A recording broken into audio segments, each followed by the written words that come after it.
Okay, I think I am live. So, hello, welcome to my channel, ACAB True Crime.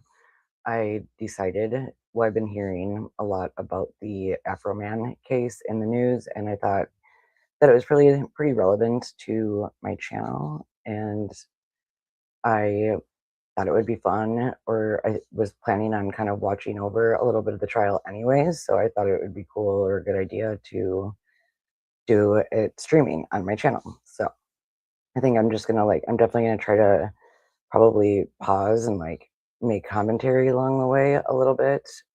So if that's not what you're looking for, probably leave. But yeah, so I guess I don't really know a ton about this case, but I'll just start off saying what I do know, and then we can jump into the arguments or the opening argument statements of the trial. So I did watch, the only thing that I have watched so far is that I have watched the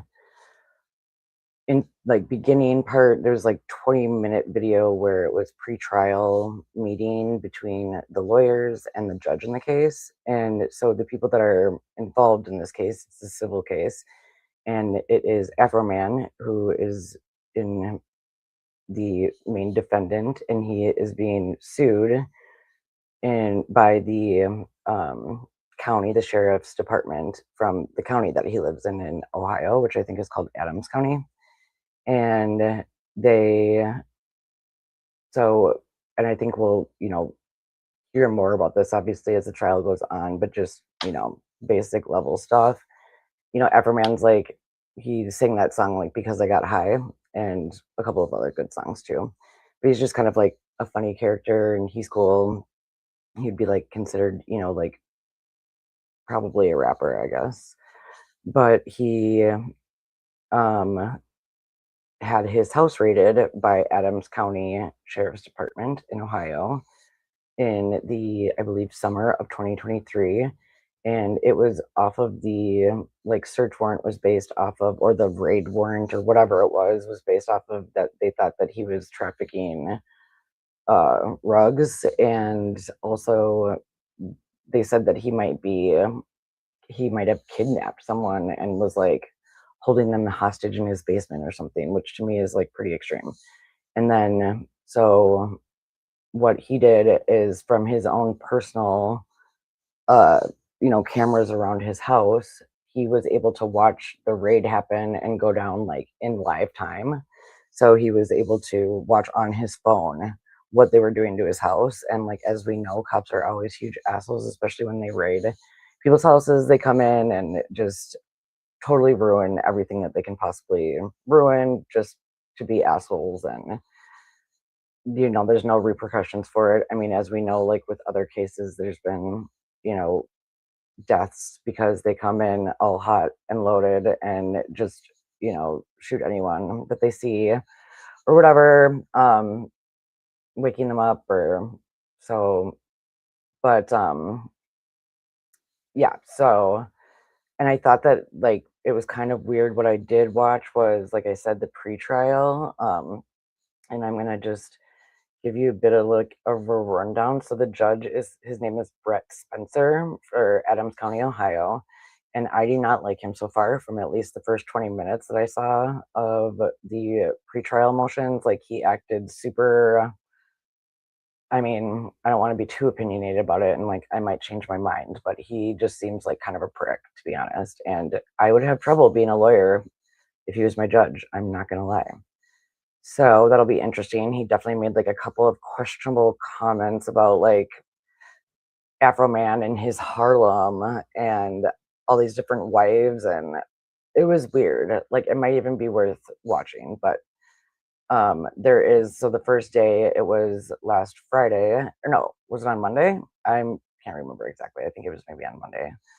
But they did, half the day was the jury trial, and then or the jury selection, and then the other half the day was the arguments in the case. So I'm just going to start off with the arguments in the case, and I think there's about 2.5 hours worth of them from day one. So I'm going to start with that today, And like I said, I'll like stop and pause and make commentary along the way. And then maybe when that's done, I'll play that 20-minute video that I was just talking about with the judge. Um, and let's see what else. Feel free to like comment if you're here and like want to make mentions like about what's going on during the trial while we watch. I think I'm gonna put it at like 1.25 speed too. So oh, and I'll just finish so Afroman's legal defense. He has okay, well, there's plaintiff's counsel, the deputy's attorneys, and then Afroman's counsel, which is the defense, and this judge. So I don't know if we know their names. Hold on, I think I asked. So yeah, the plaintiffs are the officers who sued him, and there's multiple deputies from Adams County Sheriff's Office from Ohio. Oh yeah, and so what they're suing him for, like the biggest part of all of this, is that they are saying, well, because what Afroman did is he took, like I said, the footage from his security, like his own security tapes, and he made songs out of them and put them on YouTube. And they're like, I guess we're kind of making fun of them and talking shit about these deputies that like came in and like ruined his house. And now the deputies are like suing him because they're saying that he misused this information and it made them have to, it was embarrassing and they had to quit their jobs and they lost, they couldn't show face, basically that. So yeah, that's the premise, and I will get started right now. Um,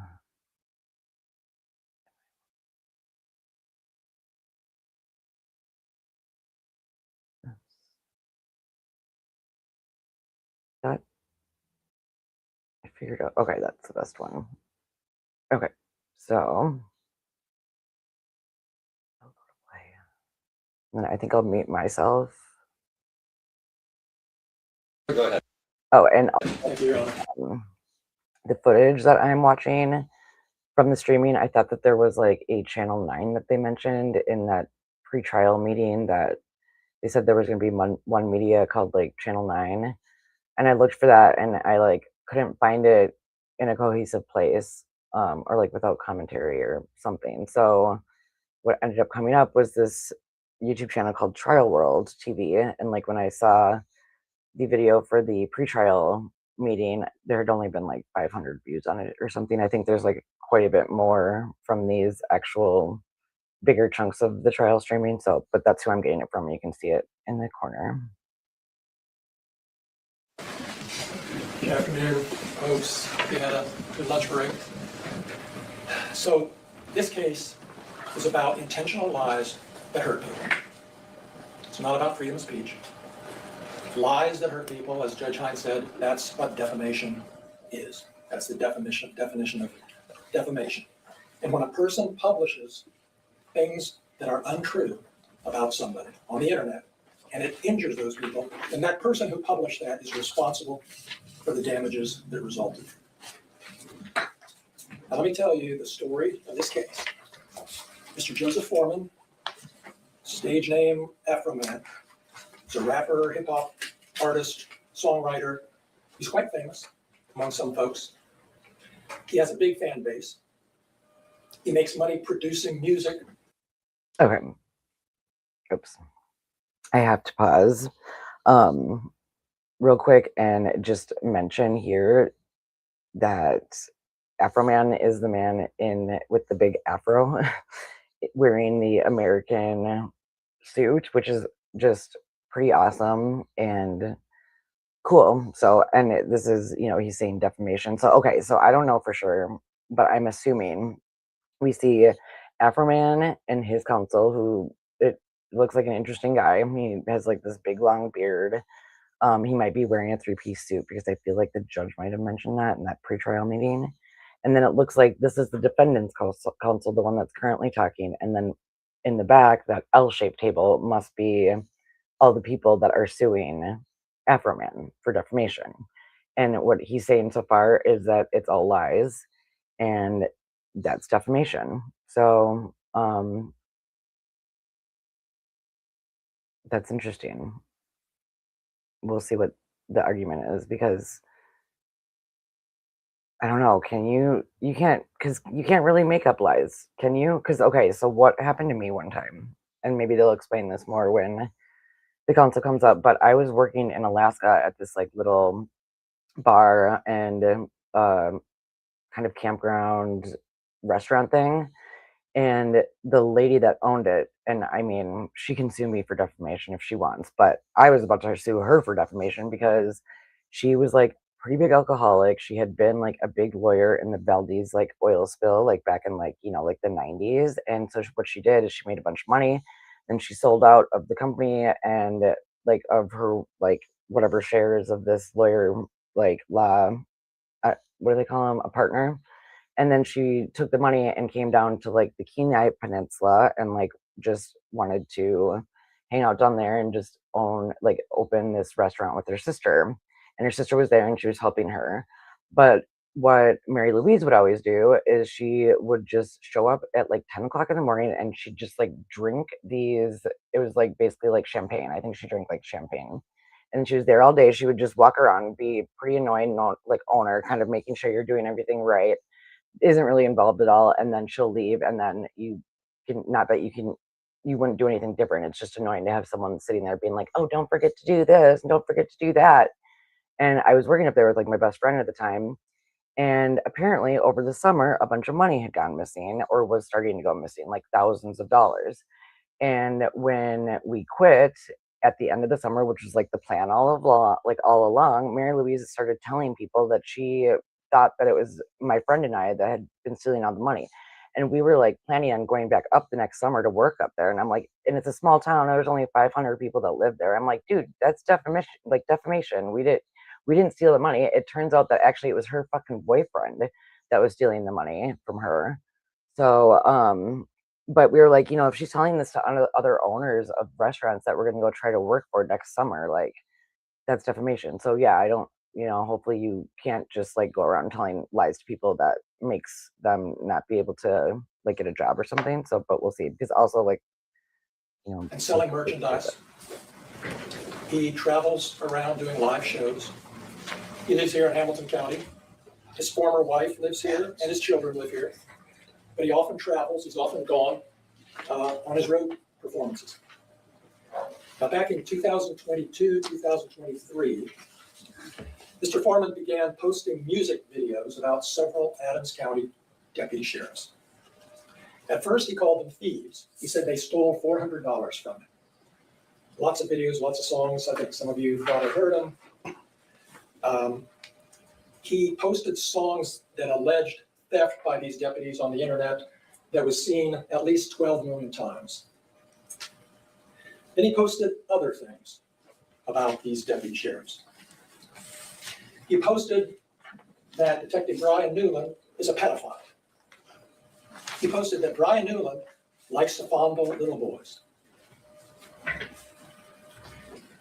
He took special interest in targeting the one female deputy sheriff in the department, Lieutenant Lisa Phillips.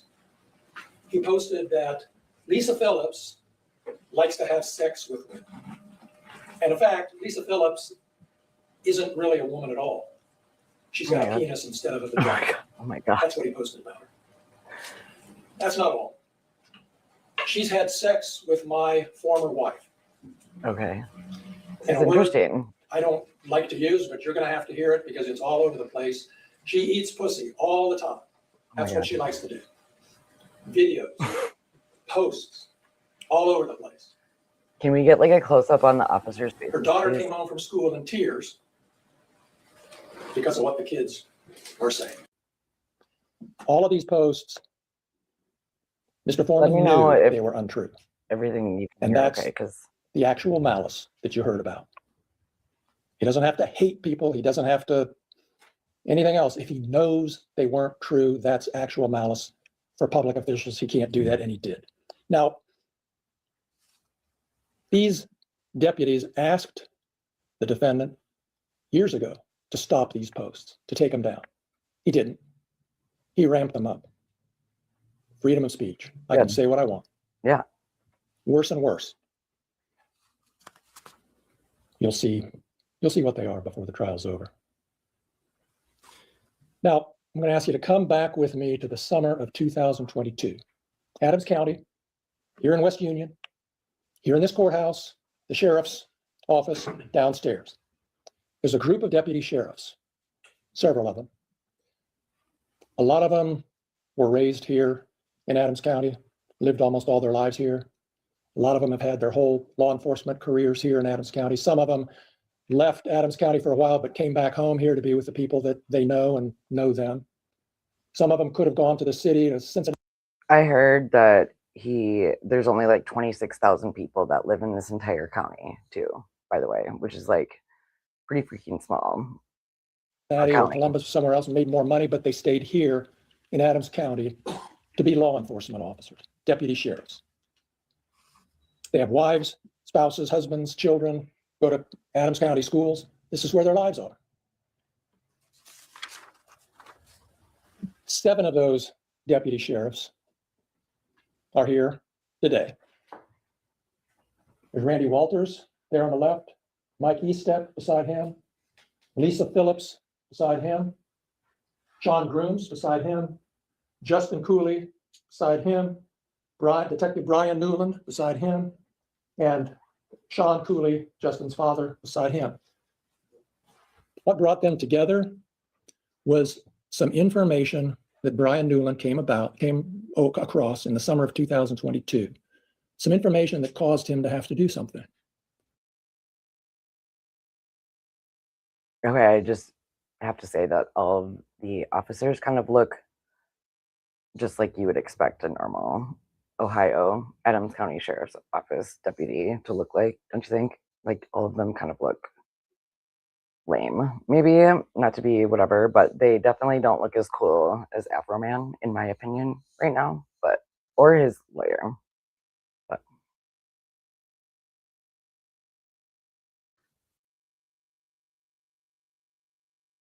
so he typed up a search warrant and he took it to a local judge. The local judge looked at it, approved it, signed the search warrant, and Detective Newland started gathering deputy sheriffs to help execute this search warrant. And it was a search of defendant Foreman's property out on Russellville Road here in Adams County.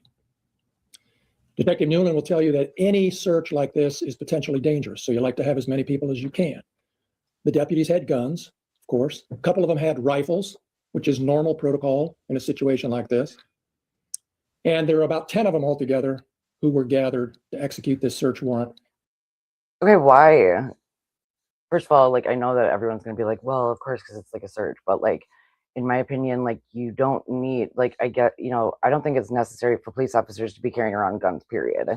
But why do you need to bring a big ass rifle with you and gather as many freaking police as you need in order to just go look in someone's house? Like if you have a search warrant, like they're just assholes.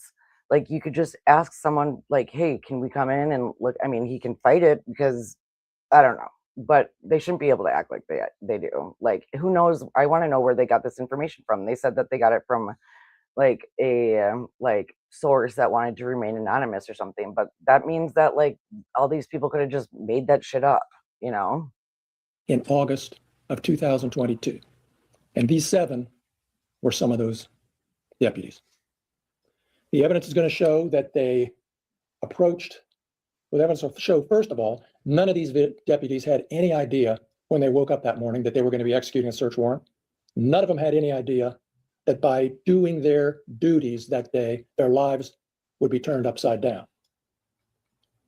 That evening, they approached the premises, spread out the way they had it planned. They knocked on the door, no answer. Tried the doors were locked, doors were secured. They ended up gaining entry with a battering ram, had to knock the door down. Again, that's procedure that happens in executing warrants, and that's the way you need to get in. Nobody was home. Nobody was home. Mr. Foreman wasn't home. He was away in Chicago doing a show. The deputies searched the house. I'm sure they knew that. They found a small amount of marijuana. They found a significant amount of cash. They seized the marijuana. They seized the cash. That's what they do. That's what they do. And that was pretty much it. No evidence of a major crime was found. And so what happened? Okay, I'm sorry, but that's kind of bullshit to be able to be like, I mean, he must be a good lawyer because, like, let's just downplay that the largest fact of this entire case to be literally like a no factor. I mean, he's like, they didn't find anything that they were looking for. They found some weed and then they found some money, cash. It's like, okay, like that's not a big deal. Those, like, if anything, I don't know what Ohio's rules are for weed, but I'm assuming it's probably not anything that's considered more than like a misdemeanor. And then they found cash. You're allowed to have cash in your house. Like, why did they take it? He's like, that's what they do. No, like, why did they fucking do that? Why can they do that? They, first of all, why were they able to enter his house without him there? They probably knew he wasn't there. Then when they weren't able to find anything that they said that they were supposed to find, then they just get to take your cash and your marijuana. What the fuck?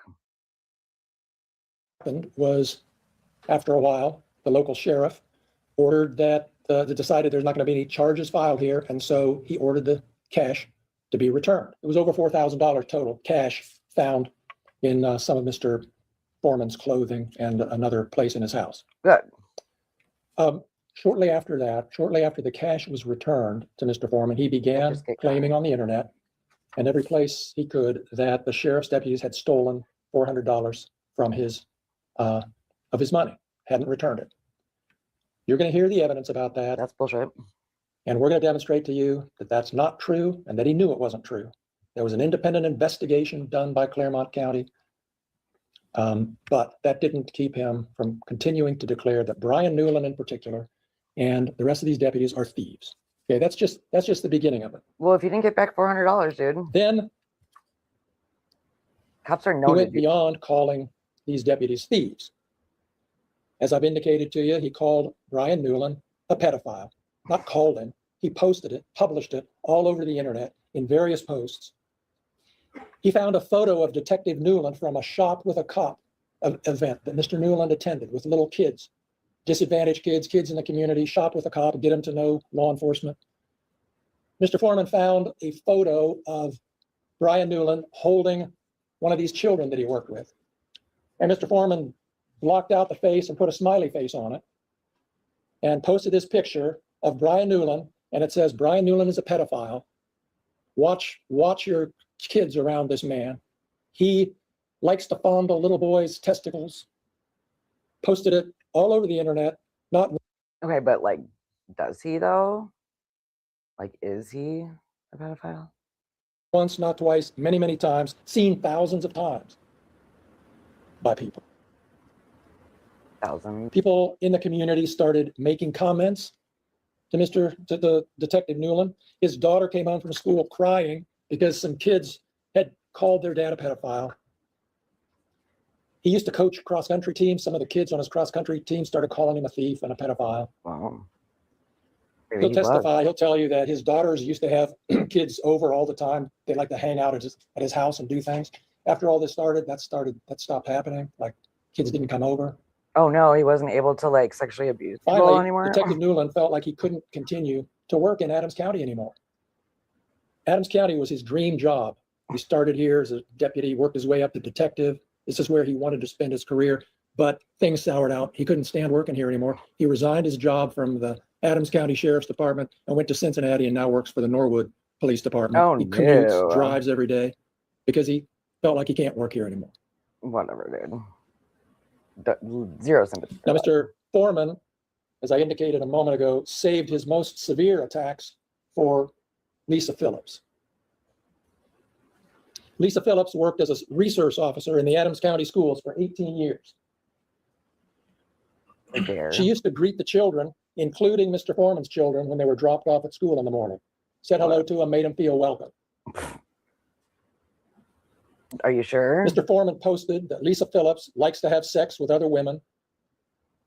Does she though? He used other words. She ate my ex-wife just like pizza. Pussy, pussy, pussy, eating, blah, blah, blah, over and over, thousands of times on the internet. People saw it, people laughed, people from out of state, but people here in Adams County would sometimes yell at her when they saw her. Hey. Okay, I'm sorry, but like, isn't this like the Streisand effect where they like, there's something that Barbara Streisand did where she was suing someone that said something about her, something like similar. I don't know if it was sexual abuse, whatever. But then since it like that court case ended up blowing up and everyone knew about it and like it got way more like views than or like people way more people knew about it than ever would have if she hadn't done that. And so like with these police officers, like they're choosing right now to sue Afroman. Like they went in, they robbed his house, like they had no reason to be in there, which they didn't, we now have proof because they didn't find anything that they thought that they were going to find. And then now they're suing him for just making some music about the shitty things that they did. And then now they're complaining. I don't know. Now everyone's going to know these people and know that they might be pedophiles. Like, is this woman like, it's none of our business what her sexual like orientation is, but like now we all know because they decided to try to sue him. Like, what shitty people. Like, they were probably like, oh, he must have a lot of money. Like, let's try to get some money out of him. But this is bad. Like, I wonder, like, I don't know. I'm interested to hear what, like, why Everman decided to focus in on this one guy and call him a pedophile. But yeah. Lisa Lickumlow Phillips, that was his nickname for him. Over and over. He's funny. This has been going on for like almost 3 years now, folks. And it's taken a heavy toll on her. Her child came home from school crying, saying, because the kids were saying, did your mom have a sex change? Because of what they saw that he had posted. We asked him to stop. He doubled down. Thank you, Judge. What did the judge say? She's out on call doing her duty. Someone yells at her, hey, Lisa Lickumlow calls her a thief. She's had to miss days of work because of the emotional upset. Her doctor has her on medication. Because of this, because of lies. Do you know Just how many Friday people on are the eve of probably trial, on he published medication from the shitty ass things that these fucking officers have done to people? I mean, like, period. Like, every single officer, if you're a police officer, I can guarantee you that there's like multiple people that have been like significantly damaged by some bullshit that you did to them. Unless you were like a police officer for like 2 days and didn't do anything. Egregious thing you can imagine. I don't know if any of you have seen it. I think you will in this trial. It's basically pornography about Lisa Phillips. Mr. Foreman also targeted Deputy Randy Walters for special treatment. In several videos seen by thousands of people, Mr. Foreman declares, I used to fuck his wife. I used to fuck his wife doggy style. His daughter came home upset because the kids at school were saying, hey, is Afroman your father? We asked him to stop. He didn't. He's still published. There's new videos today coming out. In your face, I'm going to do what I want. Yeah. Justin Cooley was targeted by Mr. Foreman as a thief. Sean Cooley, Mike Easton, and Sean Grooms all suffered by being called a thief. They're sheriffs. They go to people's houses to do things. Hey, you're going to steal my money too? Yeah, their reputations have been damaged. It's harder for them to do their jobs. You'll hear all the evidence. That's what this case is about in terms of the facts. At the end of the case, you'll have to decide if Mr. Foreman should be held responsible for what he's done. That's what the case is about. Should he be held responsible? I indicated during our jury selection process the kind of damages we're going to be asking for, the non-economic, the value damages. You'll hear all the evidence. You'll have to decide, how bad was this? I think you're going to decide it wasn't just a little minor, said something bad about you. It was about as bad as you can imagine for these deputies. Reputation, pain and suffering, humiliation, personal embarrassment, loss of reputation, all that stuff, you're going to have to put a value on it. And I will tell you this, as I said earlier, I'll try to help give some guidance. You can reject it or not, because it's your choice. But at the end of the day, I'm going to be asking you for a number for all these people that is in the 7 figures. That's how serious we take this. And there's also a punitive damages element that may go to you depending on what the judge decides. And that's going to be another decision you'll have to make based on how bad you think this is. and what this conduct deserves that's been done to these people.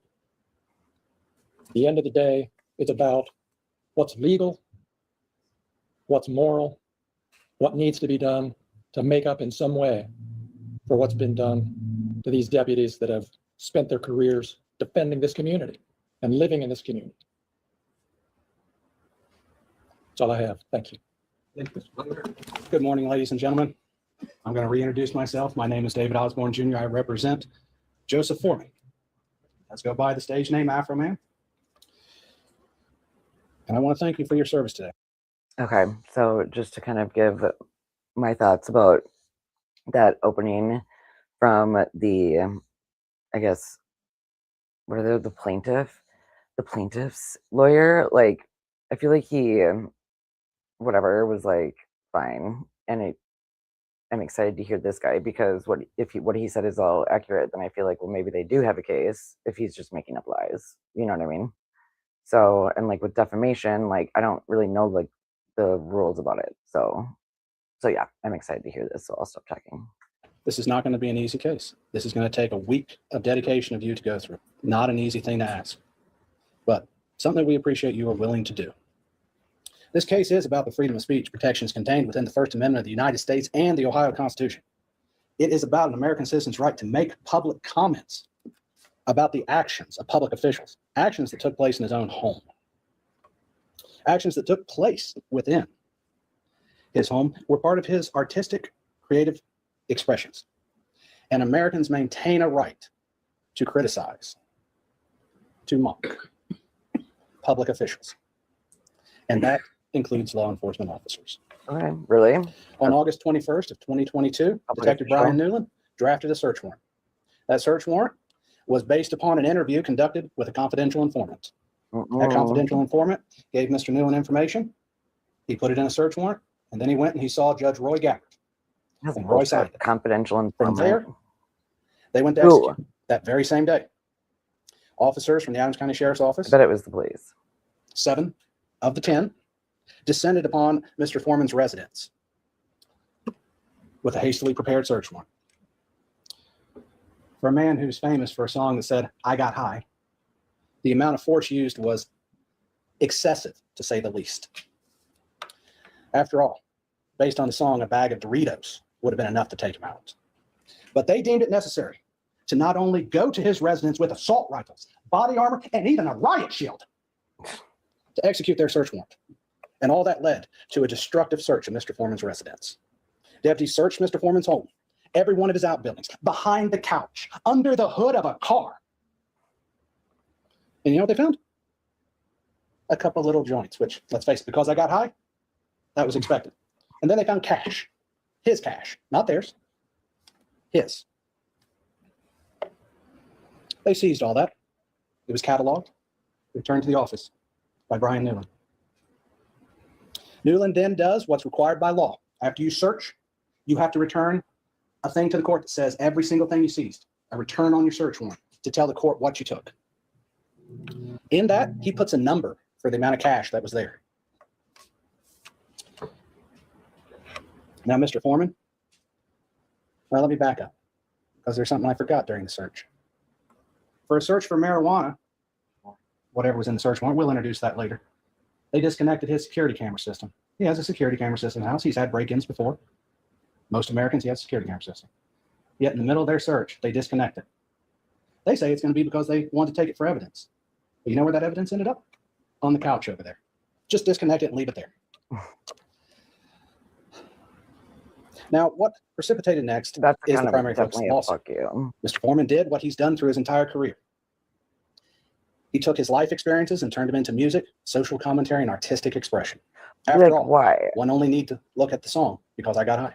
The lyrics are there. I was going to clean my room because I got high.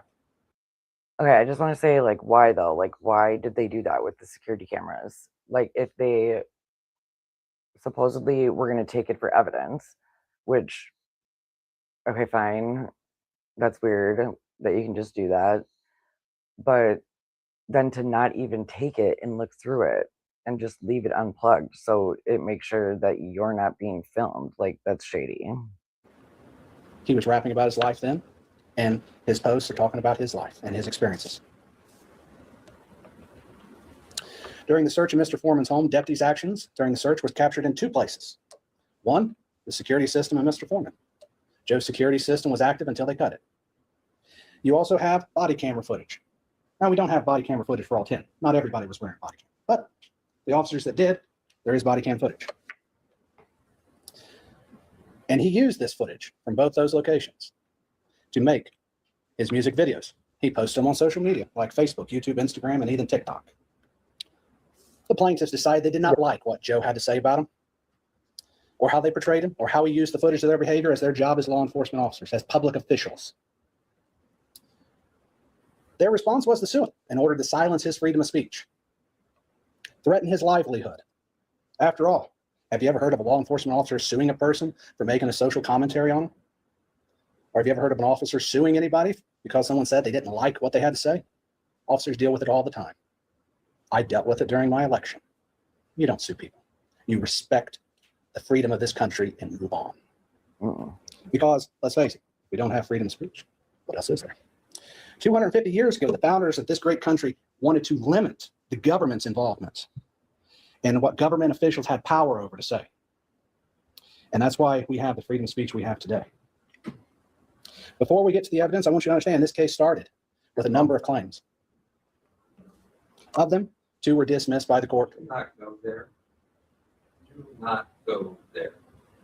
You know and I know the jury doesn't need to know what's not there. I'm not hiding the ball. Claims filter out like they should. I gave you instructions, and you don't need to get distracted about what's not in front of you. Mr. Klingler talked about punitive damages, maybe, but you don't need to know that because we're not there. I'll tell you that if you need to know it later. There's a lot of things this case is not about. So he doesn't talk about what it's not about. It's only what it is about. Go ahead. Forgive me. I have to readjust my opening slightly. It should be. Yo, that was super shady. I do not like this judge. I knew it from the beginning. Like, I want to rewind that. Because, what the fuck, dude? What an asshole. Okay, so let's see. He brought something up. He said something about, like, 2 cases that came before it. Isn't that what he said? System was active until they cut it. You also have body camera footage. Now, we don't have body camera footage for all 10. Not everybody was wearing body cam, but the officers that did, there is body cam footage. And he used this footage from both those locations to make his music videos. He posts them on social media like Facebook, YouTube, Instagram, and even TikTok. The plaintiffs decided they did not like what Joe had to say about him, or how they portrayed him, or how he used the footage of their behavior as their job as law enforcement officers, as public officials. Their response was to sue him in order to silence his freedom of speech, threaten his livelihood. After all, have you ever heard of a law enforcement officer suing a person for making a social commentary on them? Or have you ever heard of an officer suing anybody because someone said they didn't like what they had to say? Officers deal with it all the time. I dealt with it during my election. You don't sue people. You respect the freedom of this country and move on. Because, let's face it, we don't have freedom of speech. What else is there? 250 years ago, the founders of this great country wanted to limit the government's involvement and what government officials had power over to say. And that's why we have the freedom of speech we have today. Before we get to the evidence, I want you to understand this case started with a number of claims. A number of claims. Of them, 2 were dismissed by the court. Do not go there. Do not go there. You know and I know the jury doesn't need to know what's not there. I'm not hiding the ball. Claims filter out like they should. I gave you instructions, and you don't need to get distracted about what's not in front of you. Mr. Klingler talked about punitive damages, maybe, but you don't need to know that because we're not there. I'll tell you that if you need to know it later. There's a lot of things this case is not about. So he doesn't talk about what it's not about. It's only what it is about. Go ahead. Forgive me. I have to readjust my opening slightly. I mean, why does he have a big stick up his ass about It claims? should be noted that public officials, such as these gentlemen and Ms. Phillips over here, are held to a higher standard than an ordinary person. They're public officials. They are expected to be criticized and mocked. The evidence will indicate that Mr. Foreman created songs with titles like Will You Repair My Door? Lemon Pound Cake. These songs went viral, yes. People connected with the message and understood what Joe was trying to say. The videos and songs resonated with the public because they address something that people care deeply about as Americans, and that is how law enforcement officers conduct themselves. Joe also made statements on social media about the search and the officers involved. Some of these statements were openly critical and expressed Joe's opinions about what happened. Statements about missing money. And he used some strong language, some exaggerated language. We call it hyperbolic language, to present his message and his opinion. But all these statements were a matter of public concern as well as statements about his personal opinions. The experience of law enforcement officers executing a destructive search warrant is well beyond question, as it is a matter of public concern. The plaintiffs are going to point to specific statements that Joe made. They're going to claim these statements are defamatory. They are going to attempt to remove them from their context. Statements aren't in a vacuum. There's context. If you get called a name, if my wife yells at me, there's probably context to it. That context is what we're going to show you. Because if you look at those statements in isolation and simply ignore the conduct that sparked them, you can't understand really what was going on. You'll be asked to forget much of that context of the statements.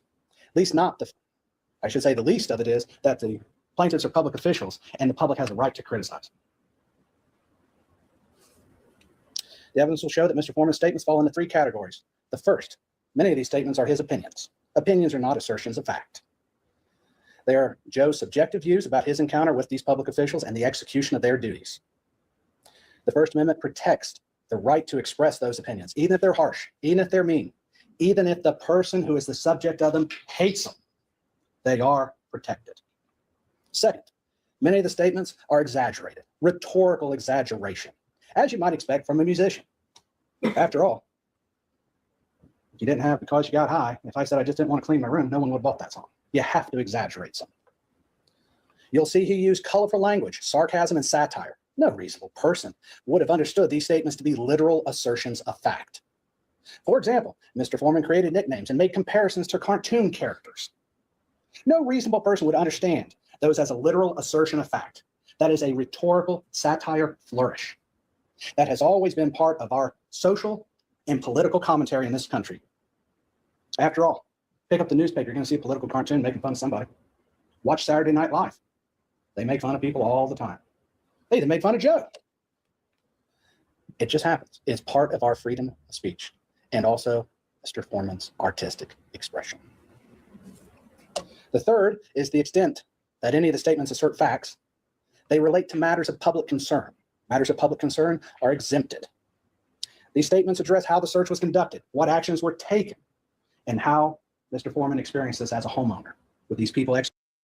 Okay, I just have to break and say real quick that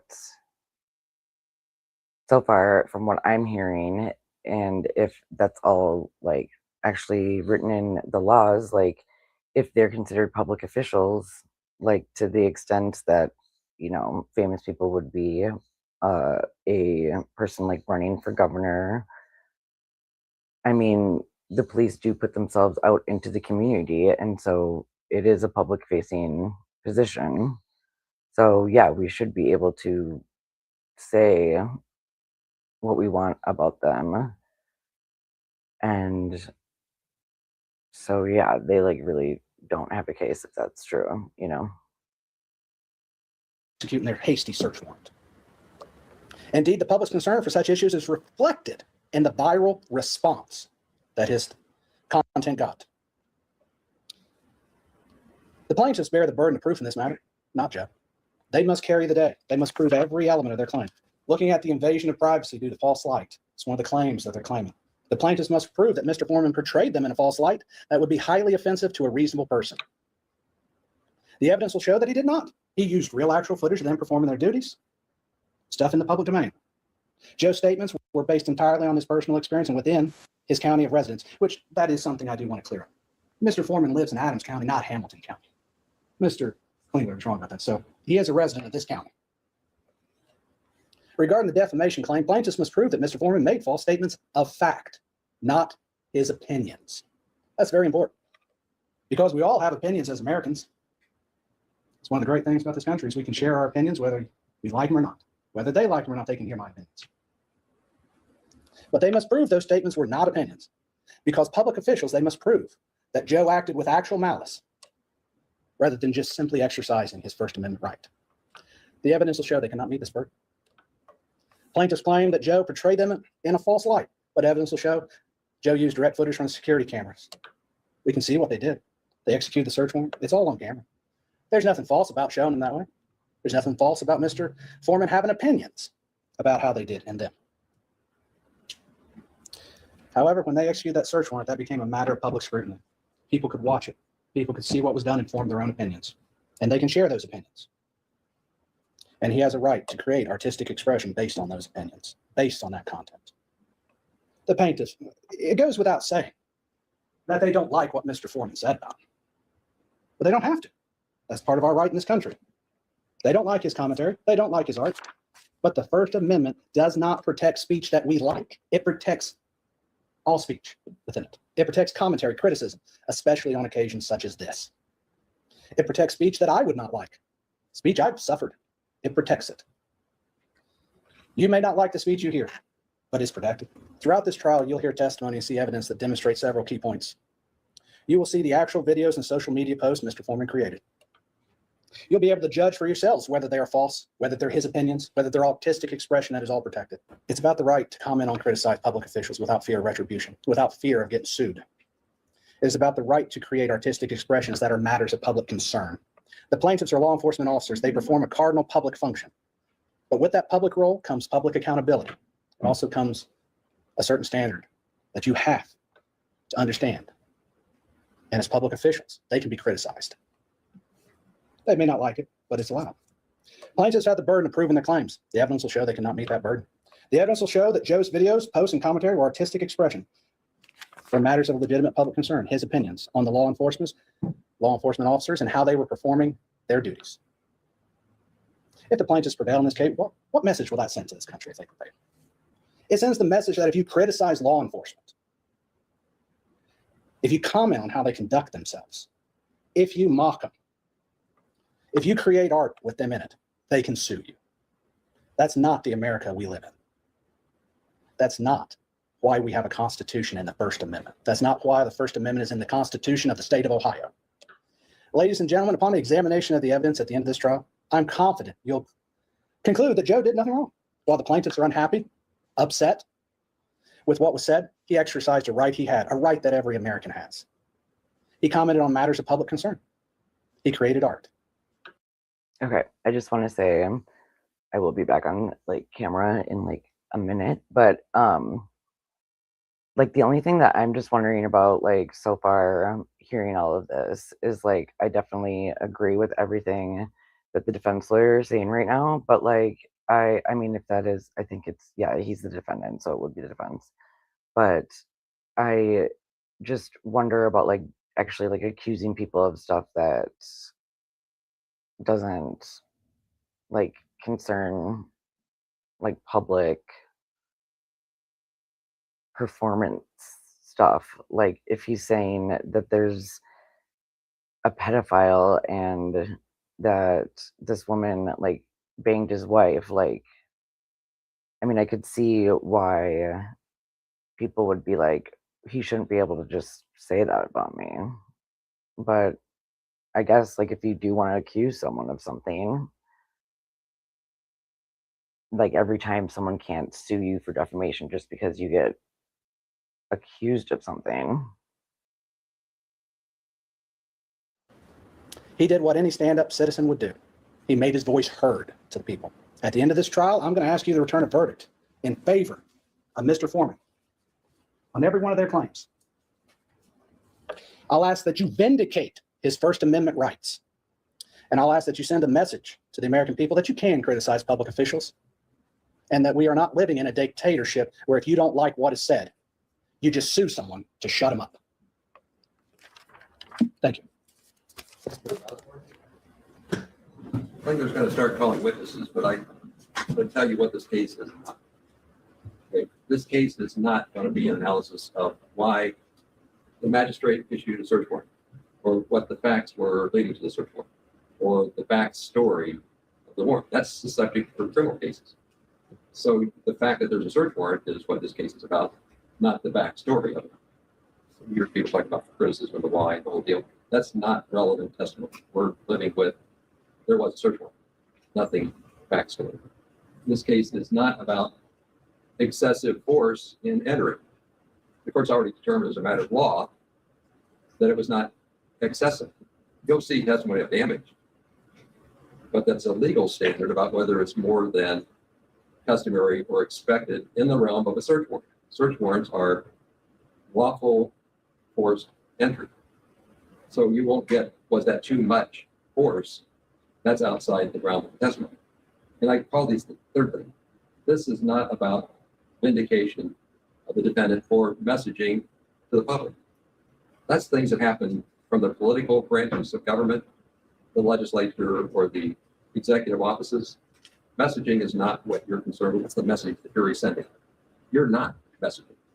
It's all about how these facts affect these people.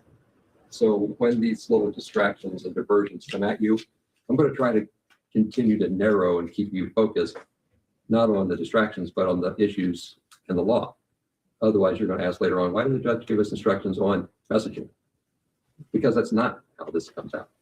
So I'll do this periodically along the way when things start going astray.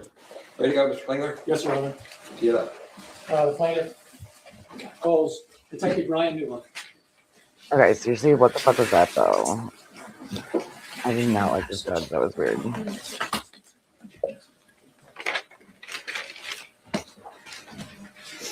I mean, it's a free fucking world. The defendant should be able to argue whatever they want to argue, right? Do you solemnly swear the testimony you're about to give shall be the truth, the whole truth, and nothing but the truth, as the issue, so answer unto God? Thank you. Right. Well, since you're a public official, we won't expect to have your private residence address. Okay, go ahead. Thank you, Your Honor. Would you introduce yourself to the jury, please? My name is Brian Newland. And Mr. Newland, where do you live? No street address, just generally. I live in Adams County, Ohio. And how long have you lived in Adams County? From 1995 to 2010, and then from 2015 to current. What were you doing between 2010 and 2015? I was in the United States Army. Honorable discharge? Yes, What do you do for a living? I'm a police officer. And when did you start in law enforcement? I originally started in law enforcement in 2014 And what position was that? as a deputy sheriff, Where? the Adams County Sheriff's Office. And then how long were you a deputy in the Adams County Sheriff's Department? The Adams County Sheriff's Office was my first full-time job in law enforcement, and that was from 2014 until 2023. All right. And why did you become a deputy sheriff?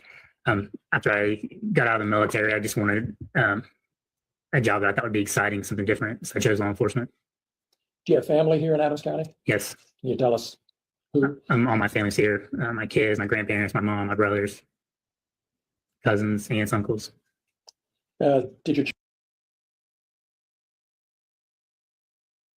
Okay, I just want to say something real quick that I get so if the judge was saying we don't get to talk about what brought us here, we only get to talk about messaging or not talking about messaging or whatever the fuck you just said, then why is it okay and why is it relevant and why is he letting them talk to that these officers about why they want to work for the sheriff's department or what they did beforehand? Why would that be relevant if the judge is trying to say nothing before the search warrant is relevant? I don't know. Children go to school in Adams County, or do they? Yes, You were involved in the execution of a search warrant back in August of 2022. yes, I was. And I want to take you back to the night of August 21st, 2022. Were you part of a team that searched Mr. Foreman's home? Yes, What was your role in obtaining that warrant? I prepared the search warrant based off information I was provided, and then I met with the judge and the prosecutor at the time prior to starting the search warrant. And was a warrant approved? Yes, Can you tell us where what the subject of the search was? Locate the property of the search. It was the residence of Mr. Foreman. I believe the address is 1699 Russellville Road. That's here in Adams County, correct? Yes. Now, we're Okay, dude, that's kind of bullshit. Like, so they're like, oh, we don't need to give these people's addresses because for whatever reason, they just don't list it. I mean, if they're public officials, like, I don't know, like, I know you can make information private sometimes, but I feel like usually you can just find out public information. But then he's saying to give out Afroman's exact address. I mean, that's also his home. Plus, he's more famous than this dude. Like, it would be more of an issue for him, people finding out where he lives. the other plaintiffs here in the courtroom, were they also deputy sheriffs or part-time deputy sheriffs that participated in that search? Yes, they were. And was Mr. Foreman at home during the search? No. Were Mr. Foreman's children present during the warrant execution? No. Was anyone present other than you and your fellow officers? At the time of arrival, no. Was anything seized or taken from Mr. Foreman's home? Yes, there was some money and a small amount of marijuana and some miscellaneous drug paraphernalia. Why was the cash taken? It's common with any type of drug seizure. We seize the money in cases proceeds from drug-related sales or drug trafficking activity. Was the money potential evidence? Correct. What was There your weren't any role drugs, in so seizing this cash, detective? I'm sorry. Well, maybe I got ahead of myself. Was cash located in the property? Do Yes. you remember how much approximately? Approximately $4,000. And did you play a role in taking that cash? Yes. What was your role? I was provided the cash or provided the money that was located by another deputy. I counted out the money, put it in an evidence bag, and then at the end of the search, I transported it back to the sheriff's office. All right. Did you take any of the money? No. Did you ever take any money from the evidence bag? No. Did you ever take any of Mr. Foreman's money? No. Was your counting of the cash recorded on your body cam? Yes, And have you had a chance to review that? I have. Has Mr. Foreman accused you of taking his money? Yes. I'm excited. Are you aware that the cash was ultimately returned to Argument. Mr. Foreman? Yes. And can you tell us why that was? The prosecutor at the time decided we're not going to pursue any current criminal charges and the property was released back to him. Okay. Were you present when Mr. Foreman picked up the cash that had been seized? No. Do you know whether any press was invited to attend the return of this cash? I learned that there was later. Okay, but you weren't there. Correct. Can you Why tell does us that what matter? happened when the money was returned to Mr. Foreman? Your Honor, I would object to that. He's already testified he wasn't there. Okay, let me That's a good rephrase point. it. That's fair. Was an allegation made that there was less cash than there should have been? Yes. And who made that allegation? I believe Mr. Foreman. How did you learn about this discrepancy? The evidence technician that releases property had called me and told me that the account was short. Tell us what you mean by that. The count was short. Just that there was more money listed than what there was inside, and that was less money was returned than what was indicated And where was this amount indicated? on the bag. On evidence bag? Correct. So I'm understanding you correctly. The amount of money that was indicated on the evidence bag was more than what was actually returned to Mr. Foreman. Correct. And were you able to account for that discrepancy? I wasn't. No. What happened? Once the allegation was made, the sheriff contacted the Claremont County Sheriff's Office to conduct an independent investigation. Do you know whether an independent investigation was conducted by the Claremont County Sheriff's Office? Yes. And do you know the results of that investigation? They were to determine that I miscounted the money during my original count. Did they conclude that any money had been taken? They said if it was not, they would say Did that stop Mr. Foreman from continuing to claim you had stolen $400? no. Did Okay, he well, I accuse wanna see that anyone video. other than you of stealing money? Multiple times he accuses all of being thieves. I'm sure, yeah, they probably split it up. Do you know where he made these allegations? Instagram, Facebook, YouTube, social media. How did you learn about these accusations on the internet that you were a thief? Friends and family were sending them to me. Were the accusations true? No. I think you said you've reviewed your body worn camera from that night. Yes. And were you able to tell what happened? From what it appeared as if I began counting money, I stopped the reshuffle money that was in my hand and then began counting again after putting money down. And that was at some point there was a discrepancy in the amount that there was and the amount that I counted. Was it a miscount? Yes. Now, were any charges ever brought against Mr. Foreman as a result of this warrant execution? I may have asked you that. I'm sorry. No. Sometime after the execution of this warrant, Detective Newland, did you become aware that Mr. Foreman had posted certain things other than being a thief about you on social media? Yes.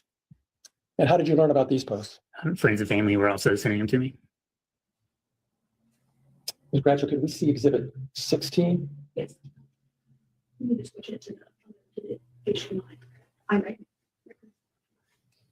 So what is she wanting its card on? She needs to switch to left law, I believe. It's loud. You want to get a card? Yes. Okay, can we blow that up some? All right, Detective Newland, we're showing Exhibit 16. Can you tell us what this is? It's one of the posts from Mr. Foreman that I was sent about me being a pedophile. And am I reading the date right? September 2nd, 2023. Yes. And I'm not going to ask you to read it, but I will read part of it just to make sure it's in the record and that people are clear on what it said. This is the uneducated can't count pedophile police officer that stole my money. His name is baby making Brian, child molesting, newborn baby mama, newborn Newland, Detective Brian Newland. I have a song coming out about him. The chorus goes like this. I pledge allegiance to the flag. Brian Newland is a flag. He used to play with little toys. Now he plays with little boys. Watch your little boys around Brian Newland. He's very bold. He will fondle little boys' testicles and butt cheeks right in front of you in broad daylight. This is a public service announcement. Stay safe. Did I read that correctly? Yes. Can we see Exhibit 17, please? Can you God. just scroll down so we can see the whole thing for a second? All right. So I'm not going to read this whole thing, but it says in part, if you pay me back the money you stole from me, I won't tell the world about your pedophile pilgrim family, you know, like your brother. That's named Will You Stop Sending Dick Pic Williams, AKA William Newland. If you get arrested in Abbs County, all you got to do is lie on me and Brian will let you go. And is that a picture of your brother beside your picture? Yes. And was your brother convicted of a misdemeanor? Yes. What was that? I don't recall what the charge was. It was a misdemeanor charge. It was a misdemeanor, correct? Did you have anything to do with that crime? No, I did not. Have you ever been accused or convicted of pedophilia? No. Let's look at, let's see, number 18. Is that a video? Yes. All right. Should we play the whole thing? Or what do we have, a clip? Yes. I wonder what the next story is. Oh, yes. Yeah. Baby making, Oh my God. baby making Brian newborn Newland.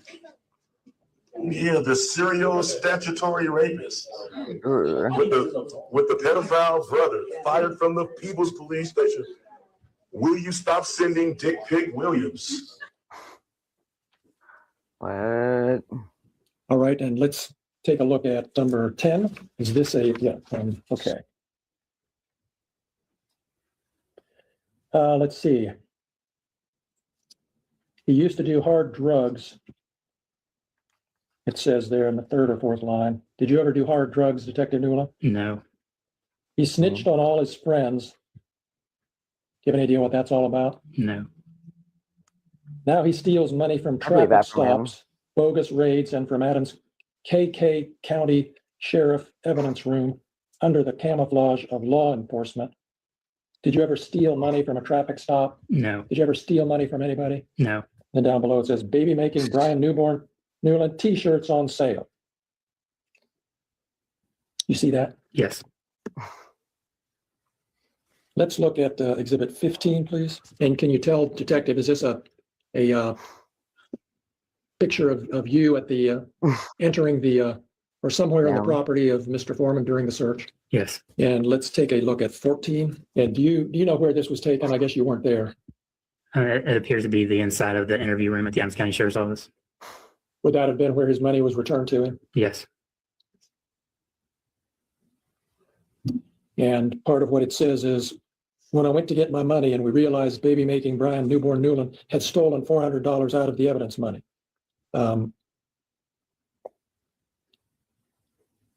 Again, did you ever steal any of his money? No. Let's take a look at exhibit 15, please. Did we do 15? Sorry. I'm getting sued Number 2. for telling the truth, telling the truth. Okay, oh, sorry. Objection. Yes, Your Honor, I would have an objection to this video. Tell me what it is. Your Honor, this objection is video because this video, if I'm not mistaken, was published within the last 2 weeks. The law on this has changed. Ohio has actually passed what's called an anti-SLAPP law, which therefore extends immunity to things, actually, in a way, increasing a person's freedom of speech rights in Ohio. Thus, this evidence to be tried here would be tried under a completely different standard than when this case was started. Comments, Mr. Plaintiff? That law doesn't apply to this case, Judge, or this evidence.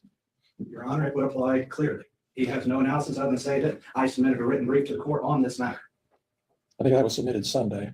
So like I'll note the objection, overrule it, and allow it to be played. Got your objection down. Thank you. Thank you, Judge. Okay.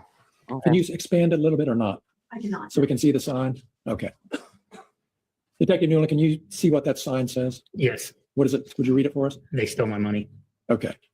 Go ahead and play. Videos selling my proof, selling my proof. How can you take me to court when you stole my money and it's $400 short? You vandalized my property, and you filed a lawsuit properly. I'm a rapper, so I'm rapping. What? I can't talk about what happened. Videos I expose my cause. What does that say? Sorry. What did you read? Could you read what that said? Yeah, Brian Newland stole my money. Brian Newland Stole stole my from me. money. And that was just published in the last few days, as far as you know? Yes. Good for Afroman. Can we look at number 3, please? Getting sued for telling the truth, posting videos, selling my proof. Okay, cases. Same basis on, yes. Noted. Overruled. Go ahead. And you take me to court when you stole my money and it's $400 short. You vandalized my property, and you filed a lawsuit properly. So that was the same video, obviously. Does it tell where that was posted? It looks like this one is on YouTube.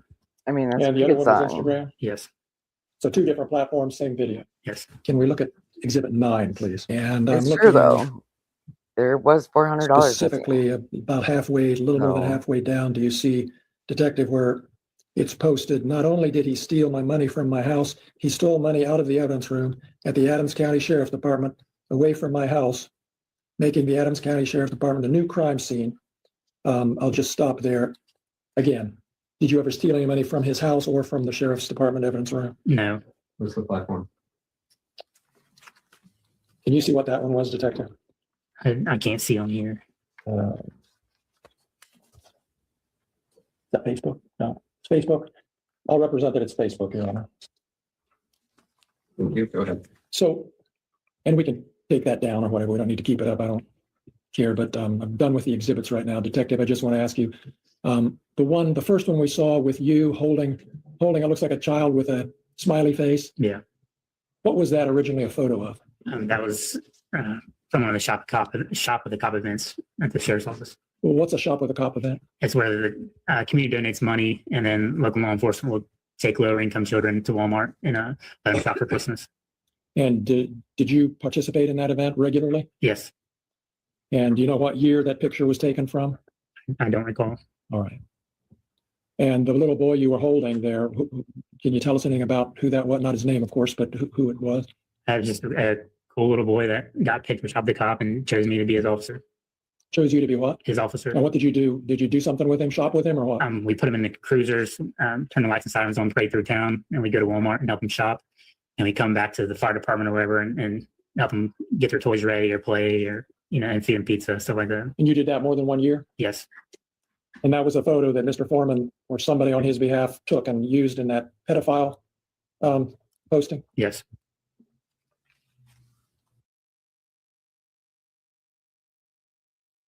Okay, I just want to say like one thing though. like if you think like a pedophile, and I like used to work with a bunch of pedophiles like in multiple different prisons, like in a medium security prison, and also like in more of like a minimum security prison, like in the actual like, you know, like the sexual offender programs for therapy and shit. And I would do like psychosexual evaluations on them, like as they were entering into this treatment program.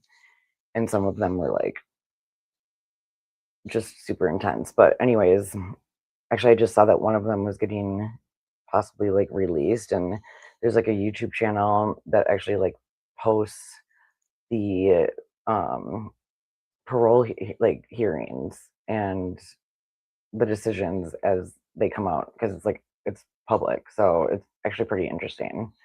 um and this dude was just such a weirdo, anyways. But what I kind of came to like figure out, or somewhat like, you, after seeing so many people, you kind of learn some of their tricks. And if you think about someone that did like that would be a pedophile, like you'd be like, where would be a good place to exploit little boys, you know? And then you'd be like, so being in a position of power over anyone, like a police officer or a priest, or, you know, like maybe a school teacher or something, a coach, like you'd put yourself in a position like that where you could be around little children. And then what would be even better would be children that probably don't have a lot of support at home, or yeah, just it would be really easy to abuse them. And if they're in foster care, then it's like less likely maybe that they're gonna like speak up, or I don't know, you know what I mean? Like it's just they're already more at risk. So I'm like not sure what Afroman knows or whatever, but it, I mean, I would think it's like, why does a little kid need to be sitting on his lap? Like I understand the importance of like, you know, physical touch and stuff, and especially for, you know, maybe at risk kids, it's like nice to like give someone a hug, but like sitting on someone's lap gives you like an opportunity to like fondle if you want. And you know, a lot of times like even hugs aren't completely appropriate, you know. I don't know, I mean, that might sound a little bit whatever, but if you're just trying to protect your children from getting molested, like try not to put them in situations where they can have someone like him, or some, you know, not him necessarily, but be in a position where they can fondle them, you know. So anyways, I'm not saying that this guy did it, but it'd be a good place to do it. So, Detective,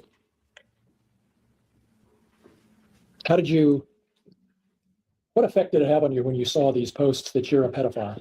I was angry, sad, depressed, upset. Why were you sad or upset? Isn't it just somebody exaggerating or making jokes or making a comment? I didn't find it funny at all. I work in law enforcement, have kids, have friends, family. I was involved in the schools, and then I'm being blasted all over social media for the entire United States to see that I'm a pedophile. Did you ever have any evidence that other people were seeing these things, other than the fact that it's on social media? Did anybody ever say anything or do anything to indicate they'd seen it? I've had comments made to me since day one. Like what? If you want the most recent example, yesterday there was a cheer competition with Adams. I woke my 3-year-old son in to watch his sister cheer, and somebody asked me if that was another little boy I'm touching. Yesterday? Yesterday. Where? What competition? At the North Adams cheerleading competition. Was it though? What Like other examples? Every time you go to an event, another comment's made, or somebody says something. Okay, what events is this dude talking about? Like, honestly, is this really his defense? Like, that is not a good defense for being a creep, that you were at a like teenage cheerleading contest with your 3-year-old boy on your lap. Like, why are all these children on your lap? You know what I mean? I mean, it's not weird to be on your lap sometimes, but it's also like, yeah, like like that he's pretty dumb to think that that was like, this is like a good defense to say that he's at a teenage cheerleading event with a little boy. Oh my god. Another one I can recall was Meet the Team night for my daughters. We was in line to get slushies, and people were making comments behind me. What comments? Just called me a thief and a pedophile, and why was I there? And then started playing music, playing some of his songs on their phones. Some of Mr. Foreman's Afroman songs? Yes. This case isn't about your kids, they're not plaintiffs, but did this have any effect on your kids that affected you in turn? Your Honor, I'm going to object to this. We had a motion, I filed. I remember. Who knows better than to ask a question? Because I don't care about the kids because he didn't bring the kids in. So stay. What other indications have you had, Detective, that people are seeing and responding to this accusation that you're a pedophile? Just what's been said to me. It's been shared, been sent to me. I do make comments at games while in the store. It's just there's so much stuff's happened. I don't even remember half of it.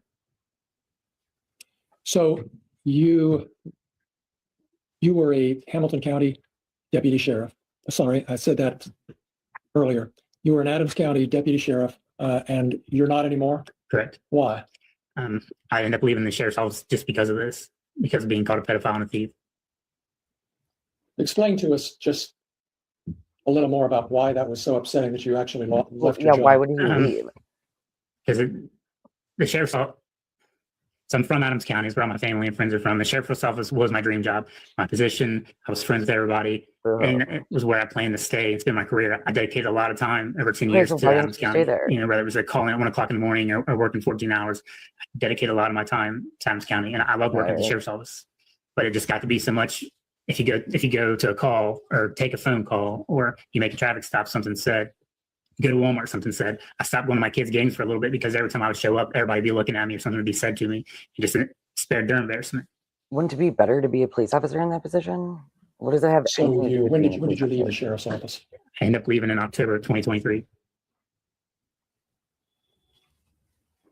You have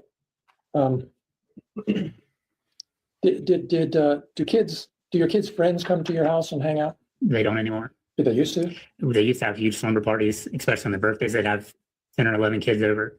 And essentially once this started, it stopped.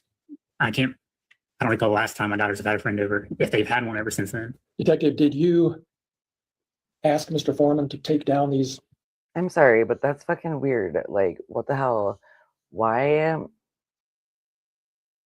I mean, you don't usually have, like, I don't remember going to like a shit ton of sleepovers all the time. Like, why is he having all these children over to his house that like had like 11 kids at a sleepover? That seems like a little excessive. You know what I mean? And like, why is he at all of these like team cheerleading nights where like all these young children are like around? You know what I mean? Like, and he's like, yeah, that's where I'm getting yelled at. It's like, well, yeah, like, because why do you keep being around little kids all the time, dude? Posts? I didn't personally. Did you through your attorney? Yes. And have they been taken down? No. Are they still there? Yes. Those are all of my questions. Thank you. Is this a good time for a 10-minute break? Yes. Then we'll do that. It's called for record. Take a 10-minute break. Thanks. So Brian, you're still employed as a police officer, correct? Yes. You're employed in Norwood, correct? Yes. When you went to Norwood, you got a pay raise, correct? Yes. Oh my God. So what the fuck is he complaining about? That's You were asked questions about a search warrant. Is it correct to say you were the chief in charge of executing that search warrant? Correct. And you counted all the money? I did. You had full control of it the whole time? Not the entire time, no. So walk me through the process by which you cataloged the money. So while we were conducting a search of the residence, another deputy located the money, I believe, in a jacket pocket from a suit. He handed me the money, explained to me where he found it. At that point, I'd start to count it in the same room. Once I count it, I collect it, put it in Evan's bag, and take it downstairs. So let's back up. That was very general. So when you counted it, where did you count it? I counted it in the bedroom where it was located. And you counted it on the floor. Yes. And you made specific piles. Yes. Now, that's not all the money that was recovered is what was coming out of the suit, right? Correct. Where was the other money recovered? There was more money covered from, I believe it was an office downstairs And where did you count that money? in that room. On the floor? I don't recall if it was on the floor or maybe on a desk that was there. And you were wearing your body cam the whole time? Yes. What was the time difference between the suit jacket money and the money downstairs? I don't recall. You reviewed your body camera. Yeah, it's been I reviewed it every year. I don't recall what the time frame was. Well, Mr. Newland, let's ask that question. You were deposed, correct? Yes. You were deposed on August 8th of 2025, correct? Correct. Have you watched the body cam since then? I haven't. Well, I take that back. I've watched pieces of it. Haven't watched the entire thing. What pieces have you watched? Just of me recounting, of me counting the money from So the bedroom. you watched only the part of your body cam where you recounted the money in the bedroom only. Correct. You never watched the part for downstairs. I did not. You never watched the part where you sealed the evidence bag. No. Did you seal the evidence bag? The evidence bag was not initially sealed, no. What do you mean by initially sealed? So it's not a self-sealing bag. It has to be taped. Mhm. So it was placed in an evidence bag and then brought downstairs to a central location until it was transported to the sheriff's office In the central location, where was that? in the kitchen. And you left it there alone? No.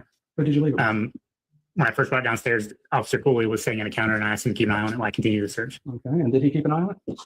As far as I know, yes. What do you mean as far as you know? I mean, I wasn't there the entire time. I went on to continue searching the residence and come back down. But it's his But wouldn't he be in the responsibility. chain of custody? Yeah. So did he sign the evidence bag? No, I didn't. He wasn't Okay, in charge you of the did. custody in that sense of signing You signing were. or sealing evidence bag. I just brought the cash down while we was still conducting a search and asked for him to keep an eye on it.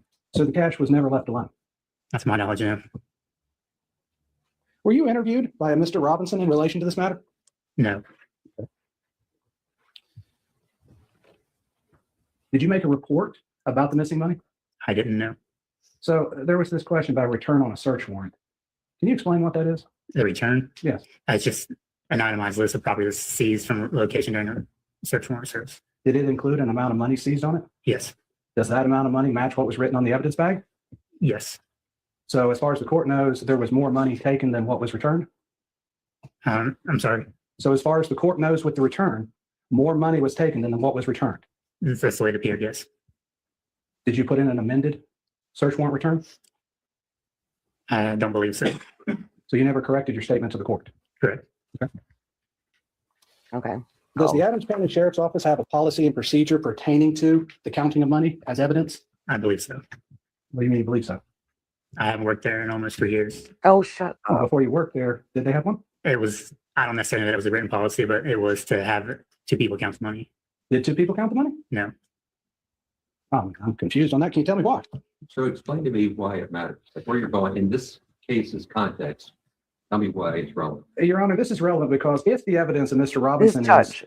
admitted, which This he is has not been bullshit. here yet, but if it is admitted, this would be direct evidence since he did not interview the person who counted the money. This would go to counter Mr. Robinson's report. And actually in my motion in limine, I talked about it in the idea that we did not have time to depose Mr. Robinson and determine what his investigation was or who he interviewed. As such, I'm asking a leading question of Mr. Newland because he didn't follow the policies and procedures. This was not taken into account by Mr. Robinson, and Mr. Robinson has made certain conclusions in his report that this would tend to cause issue with. Mr. Robinson on the witness list, Mr. Robinson is listed on Mr. Klingler's witness list. is he going to be called? Depending on what happens, you might be. Hi, My Afroman. concern is going to be hearsay. And everything you're asking the wrong witness is in that category. I get what you're doing. I just tried to follow the trail of breadcrumbs. I'm afraid I'm not understanding the hearsay argument, Your Honor. He's going to say what another person said and observed, didn't see it, but read about it or doesn't have it firsthand. He already said he wasn't involved in that part of it. I'm going to give you some room to work. I have moved past that. That's where I was talking about the policies and procedures, which would not be hearsay in the idea he should No, know I what they get are. that. I'm just trying to track where you're going so I don't miss the ship sailing. Go ahead. What? So, Mr. Newland, you worked at the Adams County Sheriff's Office from, This guy sucks, dude. That judge what's the sucks. date on that? 2014 to 2023. Yes. During that time, when you started the Sheriff's Office in 2014, you reviewed the policies and procedures? Yes. So you would have seen the policy on counting cash. If there was one at the time, yes. I don't recall. So you don't know if there was a policy at the time. Correct. So how do you know it was supposed to be counted by 2 people? That was the practice that we normally adhere to. It would be counted by one and then recounted by a second. And the second person would initial the evidence back? No, it was just kind of like almost like a system of checks and balances. And then the seizing officer would But still with by initial honor. and seal up the evidence. This may sound an extremely stupid question. How many times did you count the money? I counted it one time. Why only once? I just, there was so much going on. I counted one time, put it in the No, no, bag and until we got done. So much going on. Mhm. You raided someone. So when you retrieved the bag, you never counted it again? Correct. Did you seal the evidence bag before you left? I did not. Did you seal the evidence bag at the Adams County Sheriff's Department? Yes, it was sealed down to County Sheriff's Office. I didn't ask if it was sealed. I asked if you sealed it. Yes, I would have sealed the bag. Back to the deposition of August 8th, 2025. Do you remember that day? Do Yes. you remember I asked you about the money? I remember their conversation about the money. Yes. You remember I asked you if you sealed the evidence bag at that time? I don't recall you asking that. Really? Okay. Did you ask the sheriff to do an investigation on the missing money? That was my I didn't colleague. know. So I just want to get something clear here because my notes are a little fuzzy. You were in the Army at the same time you were a deputy, right? So yes, I was in the reserves at the time. So that's why you would have been a full-time deputy in 2014 and then discharged honorably from the military in 2015? Correct. Okay. You said this job was exciting. Yeah. What do you mean by exciting? So like I said, when I left the military, I wanted a career that would be not mundane, but kind of like an exciting, something new type of career, such as law enforcement. And you've been called derogatory names before, correct? Yes. Significant derogatory names, correct? Yes. And that's by members of the public, correct? Yes. And that was prior to 2022, correct? Yes. You mentioned you have some brothers. You have a brother that worked in law enforcement? Yes.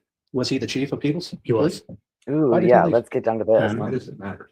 Your Honor has been brought up because one of the images has William Newland. And as you read through the post actually talks about Mr. Newland leaving the police department. So therefore, I am building a foundation to show the truth of what statements are in there. Is that the Love that.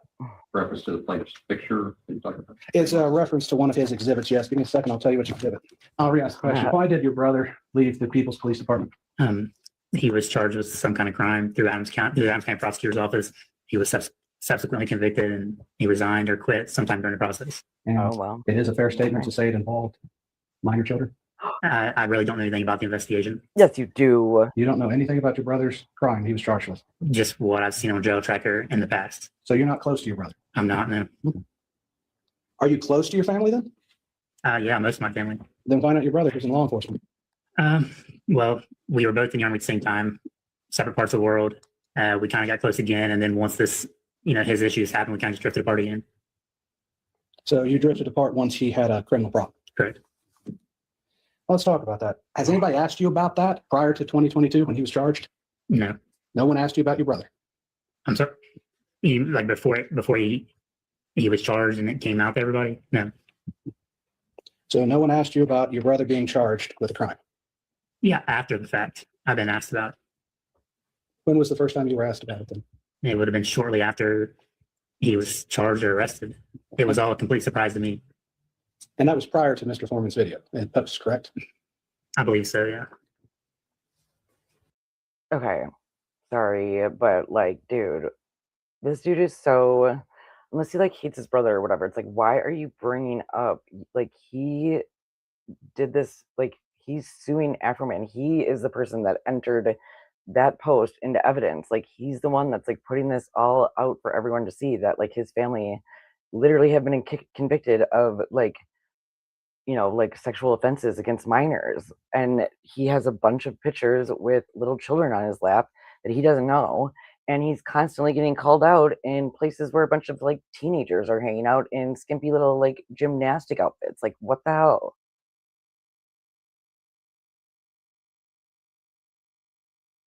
Sorry. I can't figure out. So now you've said people have treated you differently since Mr. Foreman's post. Yes. So people come and ask you about your brother. Did they treat you differently because of that?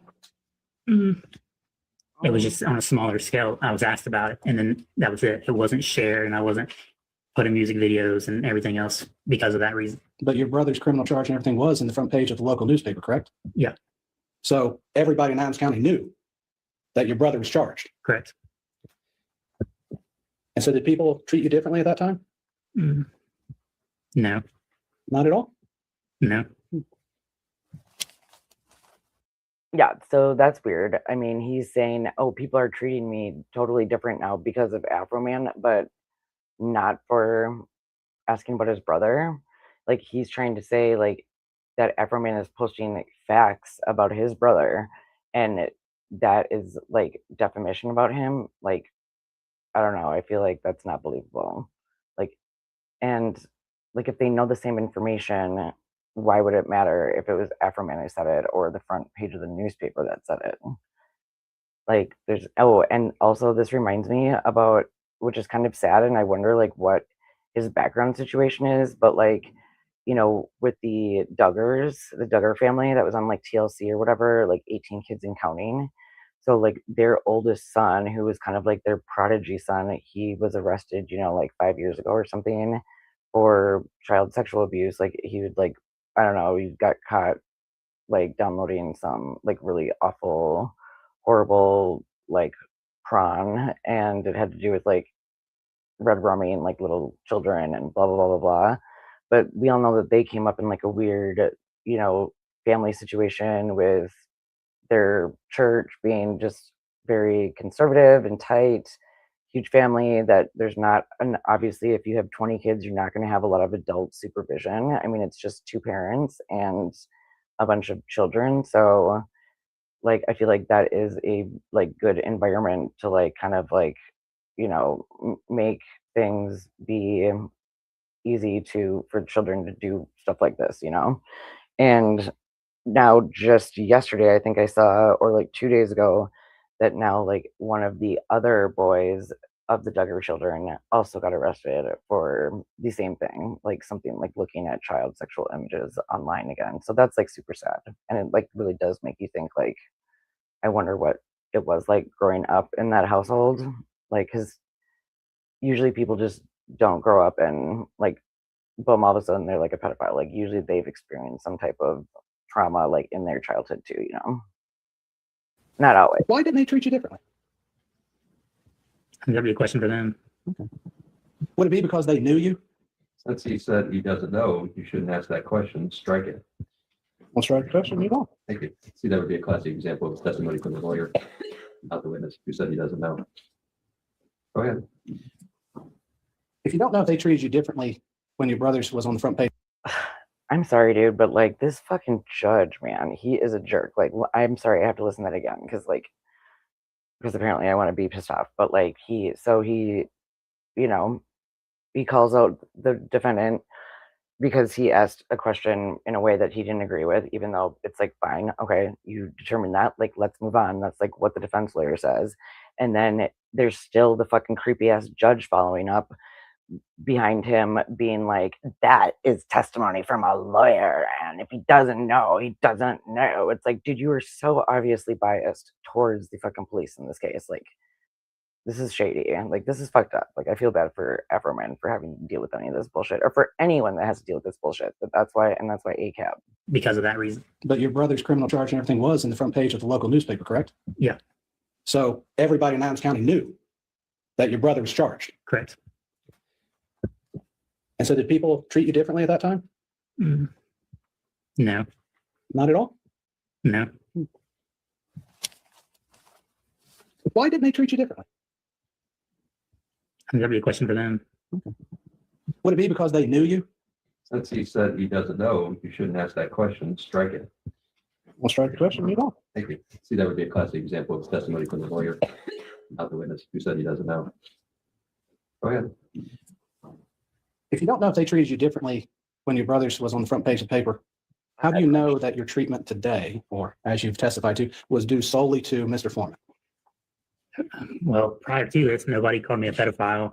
Prior to this, there was nothing published about me being a pedophile. Prior to this, nobody asked me if I was molesting my own 3-year-old son.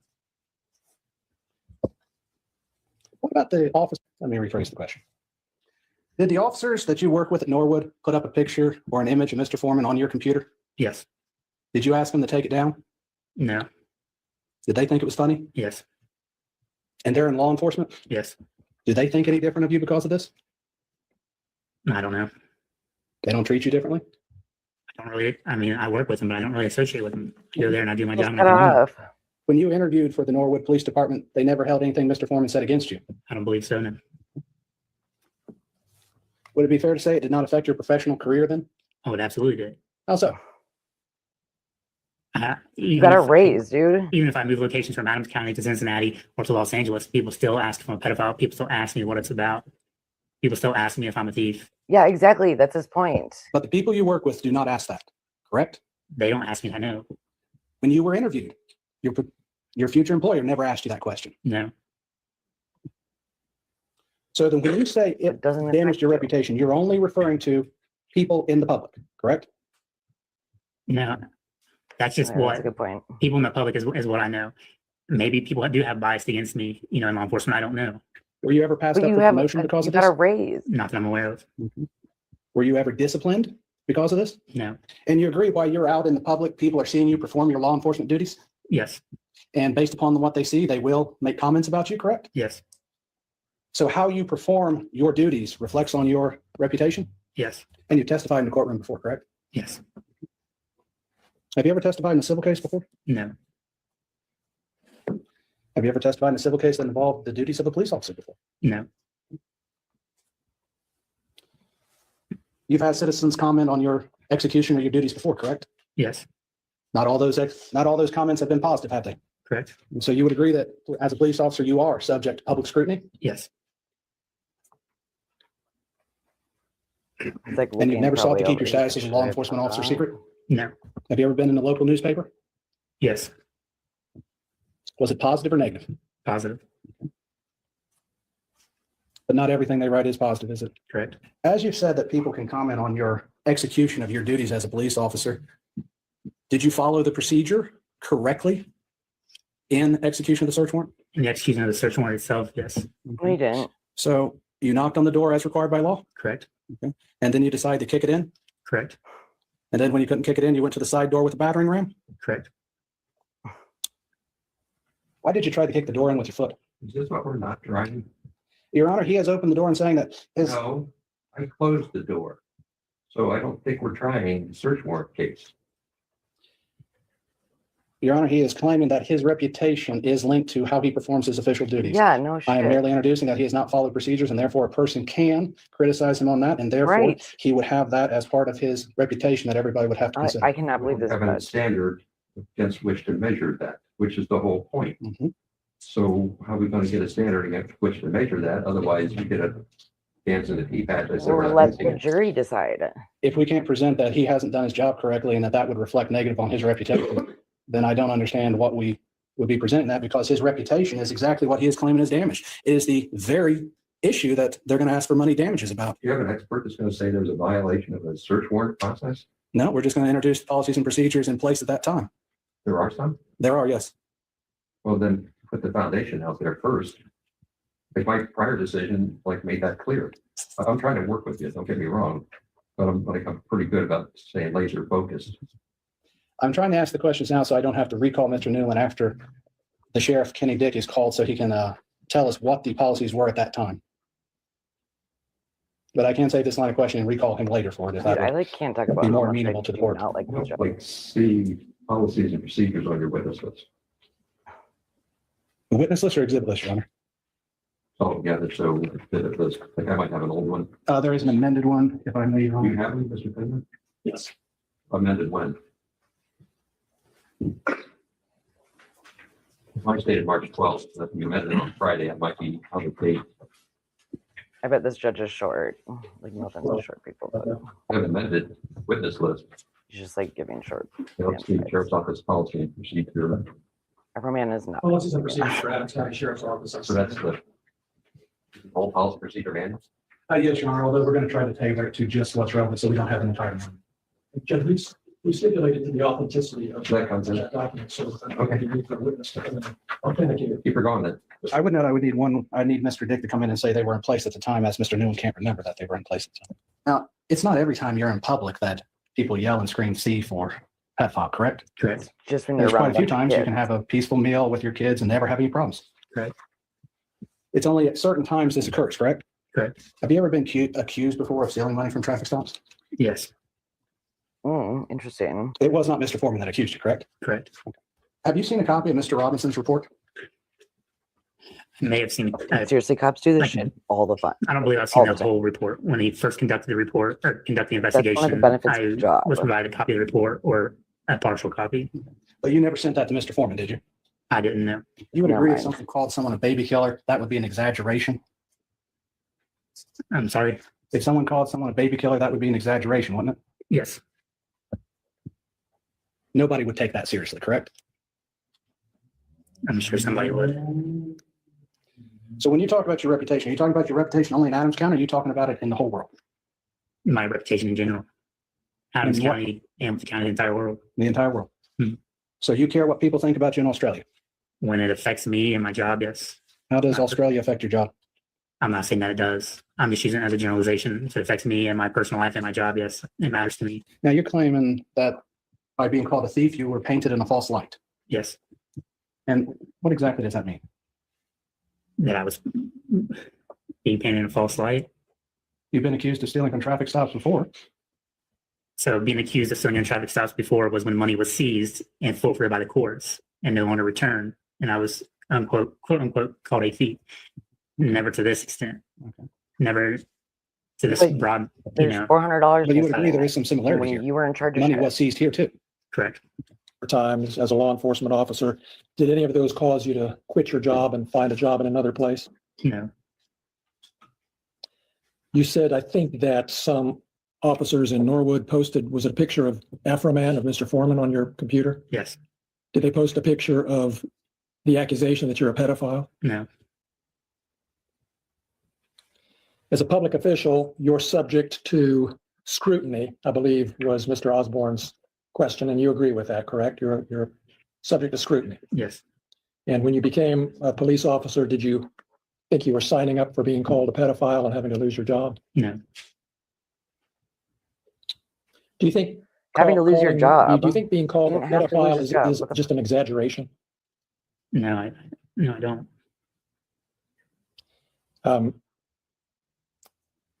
You got to ask the question about your emotions and whether or not you've seen a And that wasn't doctor. like the best And I argument. believe you there. said you haven't. No, Can you tell us anything about the atmosphere in law enforcement circles that, as you've experienced it, and the attitude toward therapy and emotions and that sort of thing? there's a stigma on seeking medical help or seeing a doctor or taking therapy. You just expected to take it and move on, you know. that shit's for And it's all pussies. fun and games, kind of like, you know, them posting that picture on my computer. I didn't find it funny at all, but they did. Like, it's just that stigma, you know, around law enforcement in general.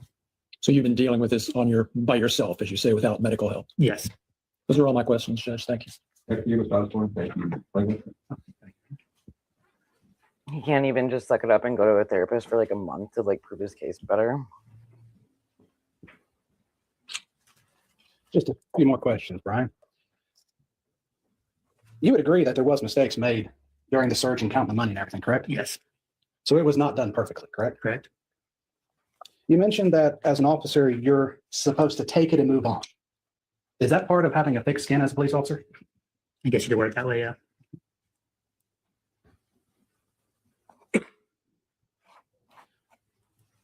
Is it correct to say that the officers at Norwood found it funny, but you didn't? Correct.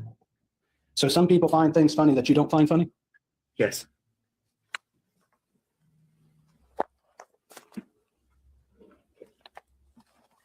Is that like artistic expression then? Your Honor, I have no further questions for this witness at this time. Please step down. What do you got? It's going to give me 30 or 40 minutes.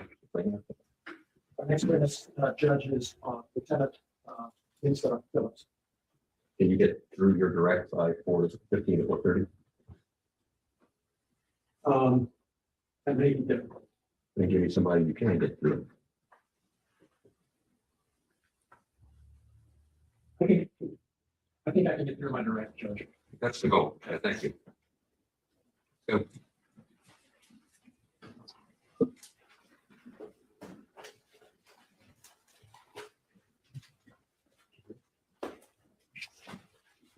Let's see how much. Okay, so this is the one lady that's involved in the trial. Looks like there's a half an hour left, but I have it, so it'll be like a Do you minute. solemnly swear the testimony you're about to give shall be the truth, the whole truth, and nothing but the truth? As this, you shall answer unto God. Yes, sir. Thank you. You can be seated. go ahead, Mr. Klingler. Thank you, Your Honor. Would you introduce yourself to the jury, please? Lisa Phillips, And Lisa, where do you live? Adams County, How long have you lived in Adams County? at least 24 years or so. And what do you do for a living? My deputy sheriff, When did you start your career in law enforcement? 2001. Oh my God, you guys, like, I'm sorry, like, I don't mean to be,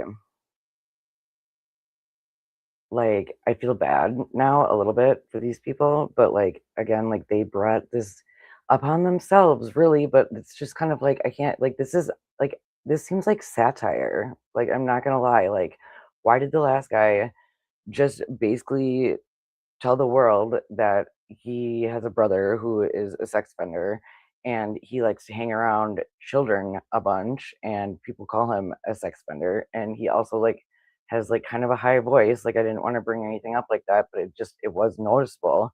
And now like we hear that Afroman was also saying that this woman was like changed genders and that like is a lesbian and like hooked up with one of his wives before, which I'm like wondering, I mean, that's obviously probably not true, but like it's just kind of a little funny that this woman like definitely sounds straight up like a dude. You know what I mean? And I have a low voice, so no shade, but that's just funny. I don't know. And what were you doing at that Real time? world. When I graduated high school in 2000 and went to the police academy, Well, what academy did you go to? Springfield Police Academy in Hillsborough, And how long have you known you wanted to be a police officer? since I was a kid. What was your first position then out of the academy? Part-time West Virginia Police Department. And then when did you was your next job a deputy sheriff? Yes, sir. When did you start as a deputy sheriff? September of 2002. And do you have family here in Adams County? Yes. You have a husband? Yes, sir. You have a child? Yes, sir. How old is your child? She's 21. And did she go to school here in Adams County? Yes, sir. Do you have other family in the area? My grandma and cousins and family like that. And did you ever serve as a school resource officer? Yes, sir, I did. Tell us about that. I took the job full-time at the sheriff's office as a school resource officer. Is what I started off as, deputy sheriff, school resource officer. Then was there for the kids, keep the kids safe, out of any kind of danger. I also was there for the kids, as far as bonding with the kids, keeping them, as far as like way of life, just you need somebody else to be there, sometimes they need somebody to talk to. I did that quite a bit. And did you sometimes greet the kids when they got dropped off at school? In the morning, I directed traffic at the school. And did you have occasion to know any of Mr. Foreman's children? I don't know him by name, but I've let him out of the vehicle before, or not let him out, but greeted him. Were you part of the team that executed a warrant on Mr. Foreman's property? Yes, sir. That home was located here in Adams County on Russellville Road. Yes, sir. And how did you come to be a part of that warrant team? I was called in. I wasn't actually working. You weren't on duty? No, sir. And is that part of your job? Even if you're off duty, if you need to be called in for something, you drop everything and go do it? Yes. What a shit job. Was Mr. Foreman home during the warrant execution? No, sir. Were any of his children present? Not initially. Did you see any of his children that night? In the vehicle with their mother. Just to clear that up, can you tell us what happened? Come in the driveway, and I was on the outer post of the house as far as like the perimeter area. And she pulled up to the kids, and I went over and spoke with her, and I told her we probably wouldn't be good for the kids to see us, so they wouldn't be there to be upset or anything. Excuse me. Do you know whether the children live there or do they live somewhere else? They live up the road. Up down the road from there. With their mother? Yes. So then did they leave or did the children never went into the house or anything? No, sir.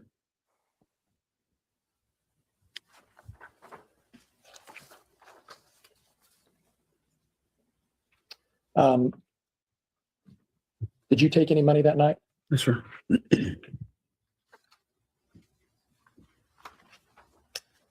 Sometime after this warrant was executed, did you start becoming aware of things Mr. Foreman was posting about you on the internet?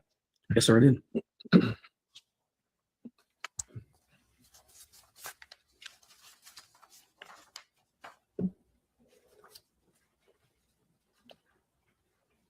Kind of shitty that she was We have like some exhibits that we want to show you.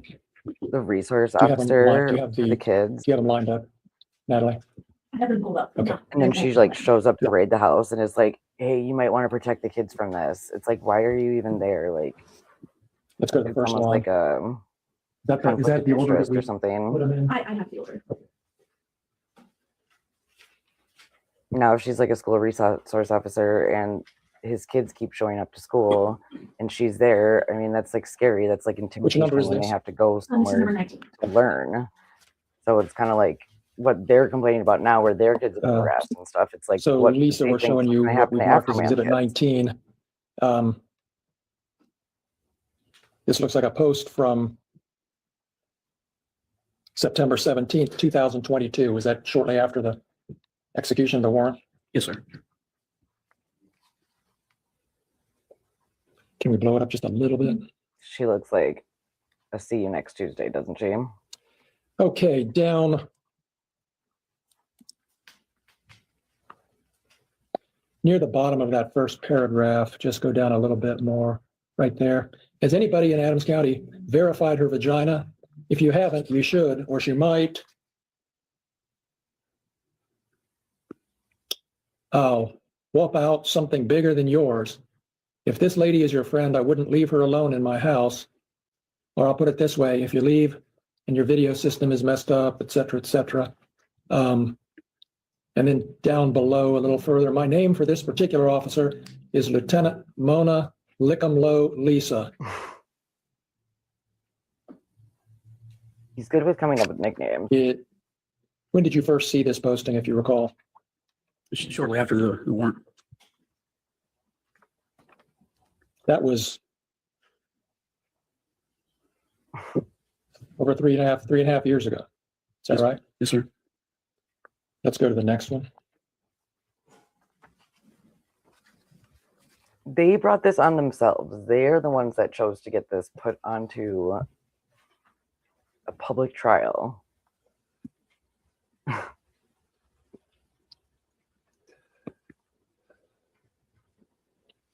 And you see here, it says disconnect after stealing my money. What's the number? Sorry, 20. Exhibit plaintiff 20, Your Honor, thank you. Is suing me for humiliating her, giving her mental stress, ridicule, and the loss of her reputation. She doesn't like being called Lieutenant Mona Lickumlow Lisa full of shit Phillips, but she loves stealing money and disconnecting cameras of law-abiding, tax-paying citizens. That's March 25th of 2023. Is that right? Oh my God, I love Yes, sir. Afroman. Yes, sir. Go to the next one. Which number is this? Number 21 in the video.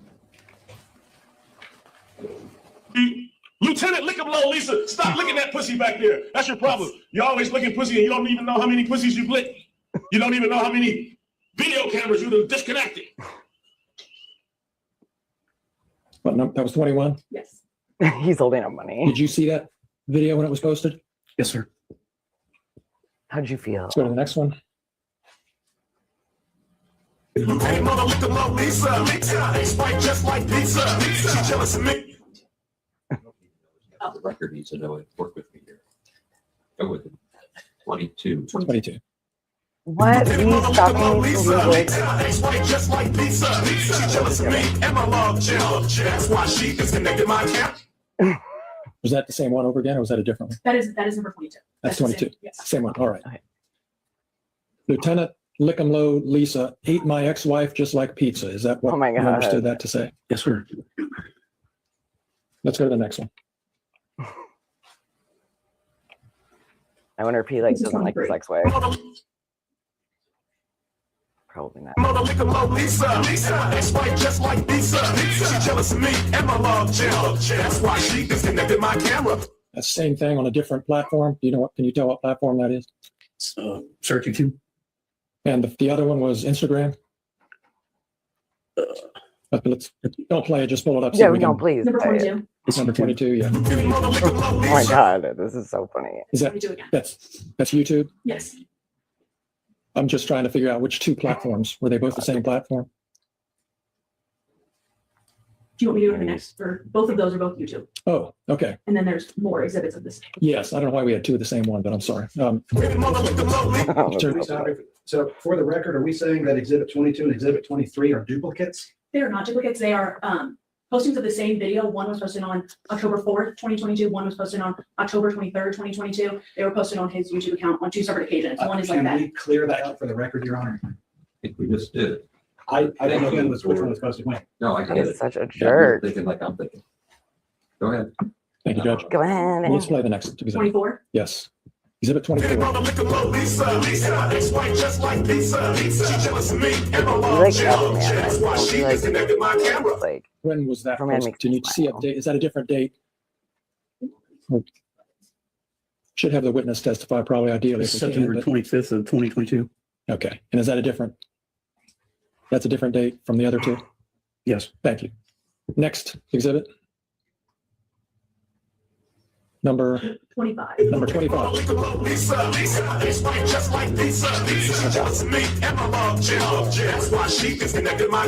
And is that a different date? That's why she disconnected Whoops. my camera.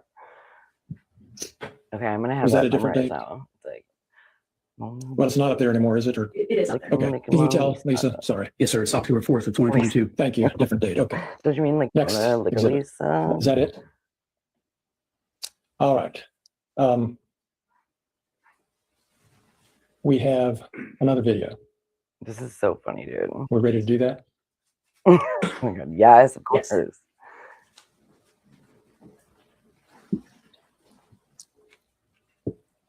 Is- I'm sorry, I'm just assuming I'm going to object. Yes, you're gonna object to This this. is the one I'm going to renew my objection on. So don't play it. Just tell me what it is first. Lick 'em low, What is this? Lisa. This is a video that was posted, I believe, last Friday. Yes. I will enter an objection on this. The law has changed. As I said, in April of 2025, a new law was passed, an anti-SLAPP law, which would apply to this and therefore would have a completely different standard of evidence. And we would renew our objection to it being admitted or even posted. Finger? That law does not apply to this video or to this case, Judge. Your Honor, that pertains to matters of public for the press. It also covers artistic expression and stuff. Just to have no analysis is not an answer to the question. But I will renew it. So a really good objection, and I'll be consistent and overrule it. We'll play it, and you might be right, but we'll overrule it. I think I'm right. Number 26. And this is not 26. I apologize, Your Honor. It's 34. Sorry, we're out of order because of the way the dates. Right, okay. 34. Then for the record, Your Honor, my objection would pertain to exhibit 34, just for the record. Did you see this already, Mr. I love that they're playing these videos, dude. Your Honor, when they listed it, I did find it, take a look at it. I was never supplied a copy, but I did find a copy on YouTube. Thank you. Go ahead. Love that. Thank you.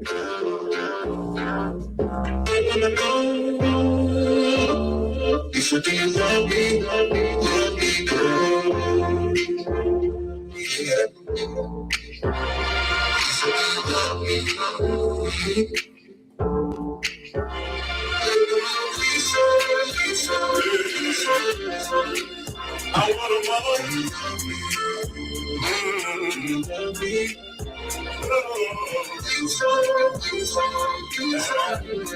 is amazing. Superman. There's a reason why we love the mid 90s. Came to town. She had 100% all around. From Adams County to the 275. Lick 'em low, Lisa. What is Lick this? every pussy alive. Lick 'em low, Lisa.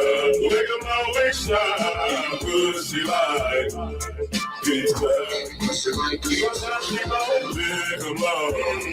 This is pretty brutal. Can't believe this is playing live. I love it. Man or a woman, you really don't know her. I notice her voice is a few octaves lower. Okay, but like, She's not too ugly. She's not too fine, but she's not too life about something that's bigger than mine.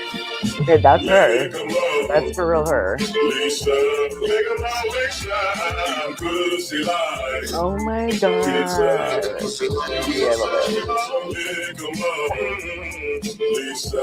Why is she writing like canon though, for real? There was this cry. Oh my god. She made my house. That's obvious. She disconnected my camera. Then she went down on my spouse. I just don't know What I'm gonna do? Y'all keep on laughing. She gonna Like, eat she's your not rice. ugly, but she's not pretty. Come on, Lisa. Look at my Lisa. Pussy like pizza.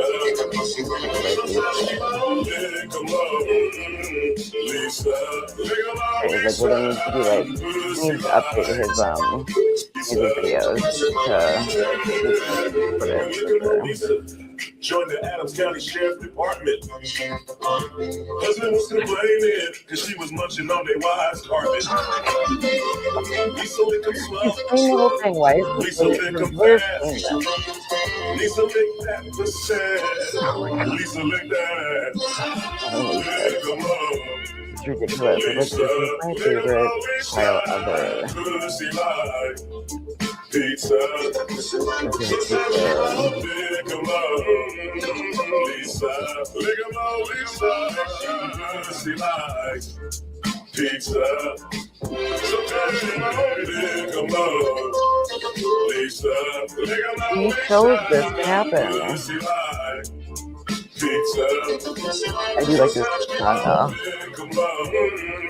Lisa, look at my Lisa. She likes pizza. Come on, Lisa. Full of shit, Phillips. She'll pull your woman over, spread her legs and feel them lips. What? I got body. I need to watch it. It cannot be real.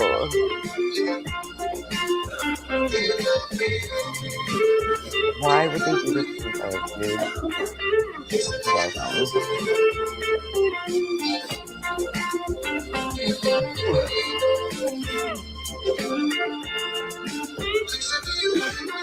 I'm gonna make this.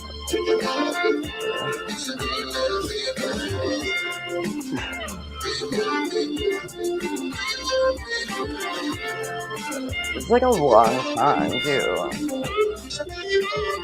And like the judge hasn't stopped. I mean, you really need to like let the outro play out.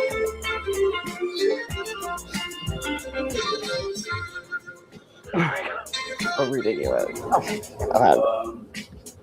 Client dancing in the driveway, singing how I lick pussy. I need to learn how to count how many pussies I lick. You know, and this is debatable. It's where I have to swallow because Oh my god. Dude, why are you eating it? Lieutenant licking low, Lisa Phillips, pussy licking Phillips. Like you're Walmart. You call a guy and your voice. They're asking you got a picture. How was like that? Like a female or a guy asking you got a vagina? Probably not. Unless they didn't have me on their game. This is so funny too because that second change that child. Yeah. They didn't make money off of it. They didn't say I should have to prove I don't have a penis. Wait, what? Yeah. I was on my way to work one morning at the Panhandle, stop the stop sign. Commissioners had contracted a crew that was working at the Panhandle. I get hollered, Lieutenant Low, Lisa Phillips. You want calls or you don't have to be working to get a holler from Lieutenant Licking Low, Lisa Phillips, pussy licking. I'd be like, yeah. Not thief. Not sure don't have penis. Like, there's been times that videos have been sent to me that I've had to go home because I can't handle it. You know?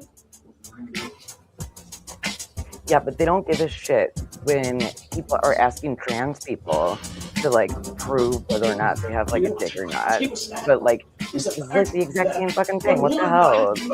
Because your client lies. Because you know that like all these people are mega. I did not wake up one morning and bet God have a deep voice. All right. I have a deep voice I too. do not have sex change. I do not have a penis. I shouldn't have to prove I don't have a penis. Exactly. Or about having a penis bigger than the rest of the guys that I work with. And pulling people over and licking pussy on me. That's like, dude, come on. You should take that as a compliment, honey. Especially in the police force. I'm sure that you have like the biggest dick out of all of them. Like, you must be an asshole. Look at me in the face. Tell me what means. What is emotional? Stress me. Obviously, it's right here. There's no one else to call. There is other people. She's chewing gum too. I'm not getting else in the look. So. Lisa, I'm sorry. I didn't know that hurt you like that. You kind of intimidated me. You're a cop. I know you're. I'm sorry. You guys raided my house. You knocked down my door. I was upset. I would never shoot you, or I would never try to punch you. I thought I'd crack some musical jokes, and I didn't know they hurt you that bad. I'm sorry. I think you're a nice lady. I didn't know you was a biological lady. I'm sorry. I was just having fun with the bad situation. I'm sorry, baby. I'm sorry. Oh man, Jesus. Hang on, let's take a little break, everybody. Oh my god, Afroman is like for president. Seriously, in 2028. I think. Wait a second. AI.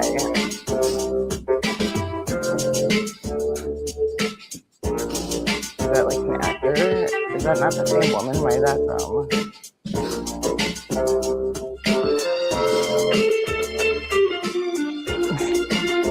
But if that's not even her.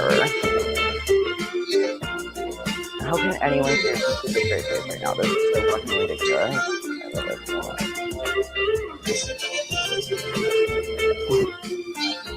He's done. He's such a creep. He's not happy. Why are they letting this play out? Come on. How is this real? This is not real. This is a psych-up. This whole trial is a fucking psych-up. And I'm gonna get to the bottom of it. Oh my god. What a hero. He's like...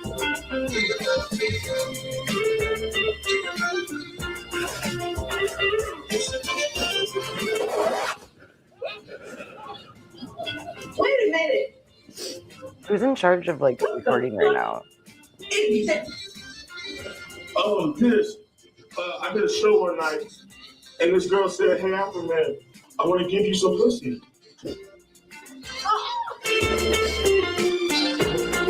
Why is she crying at this? What does that have any? What does any of that have to do with her? I mean.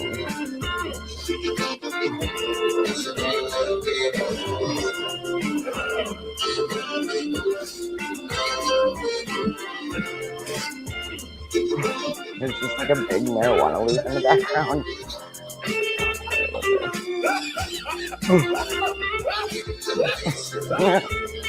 He's laughing and coughing. I should for Afroman. Possible next time. I have my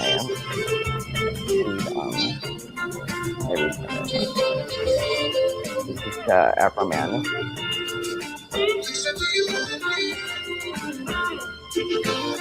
I mean, fuck, this might play for the next 10 minutes anyways. I hope I don't get, like, copyright.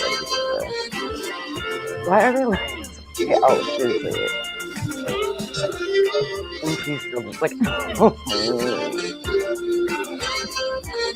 After good at faking crying. Or after really good at taking the role of victim, for sure. You brought this all on yourself, bitch.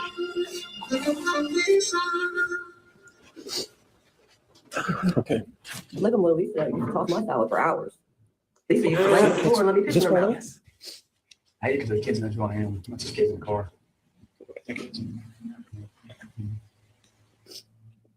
That Oh my god, is that it? No. I'll give you 15 minutes tomorrow to start. We're done. She's still under arrest. You're directed not to coach her testimony. You can talk about other matters, but not for direct. Understood, Judge. Thank you. We'll start at 8:15 tomorrow, and you can have your 15 or so then. Thank you. Thank you for good work today, ladies and gentlemen. Go ahead and go off the record.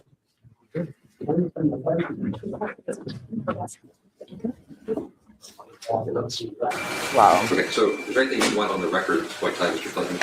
One thing, Judge, I came to my attention. We didn't talk about it. So I think what I'm going to do real quick, I am going to play There might be a witness or the two. beginning of this stream. That's been sitting There was, potential witness. I'm not positive about that. You never else yet. That's all I've got. Do you have anything for the record, Mr. Osborne? Your Honor, I This put is all my from what I'm objections on about the to record. tell you. I appreciate it. Okay, so that audio is from a pre-trial meeting that was also posted yesterday from this same channel called like TV Trial World or something like that. what is it called?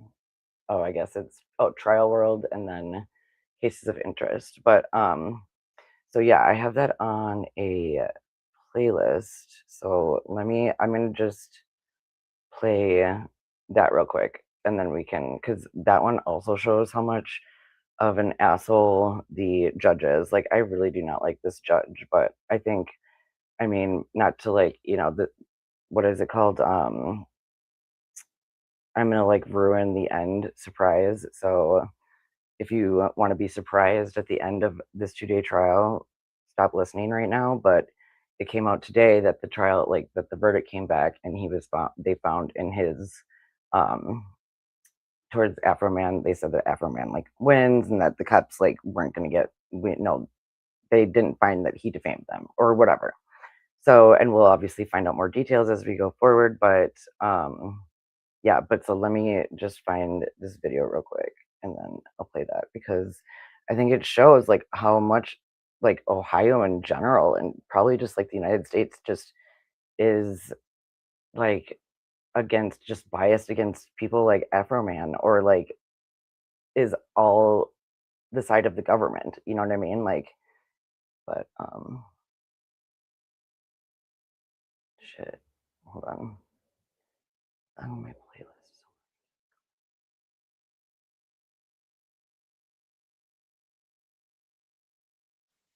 Oops, shit. No, not that part.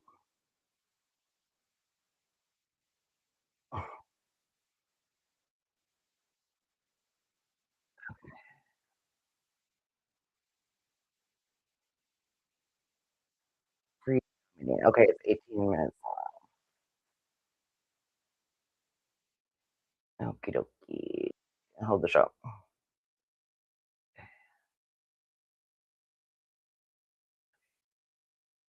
I'm gonna share that.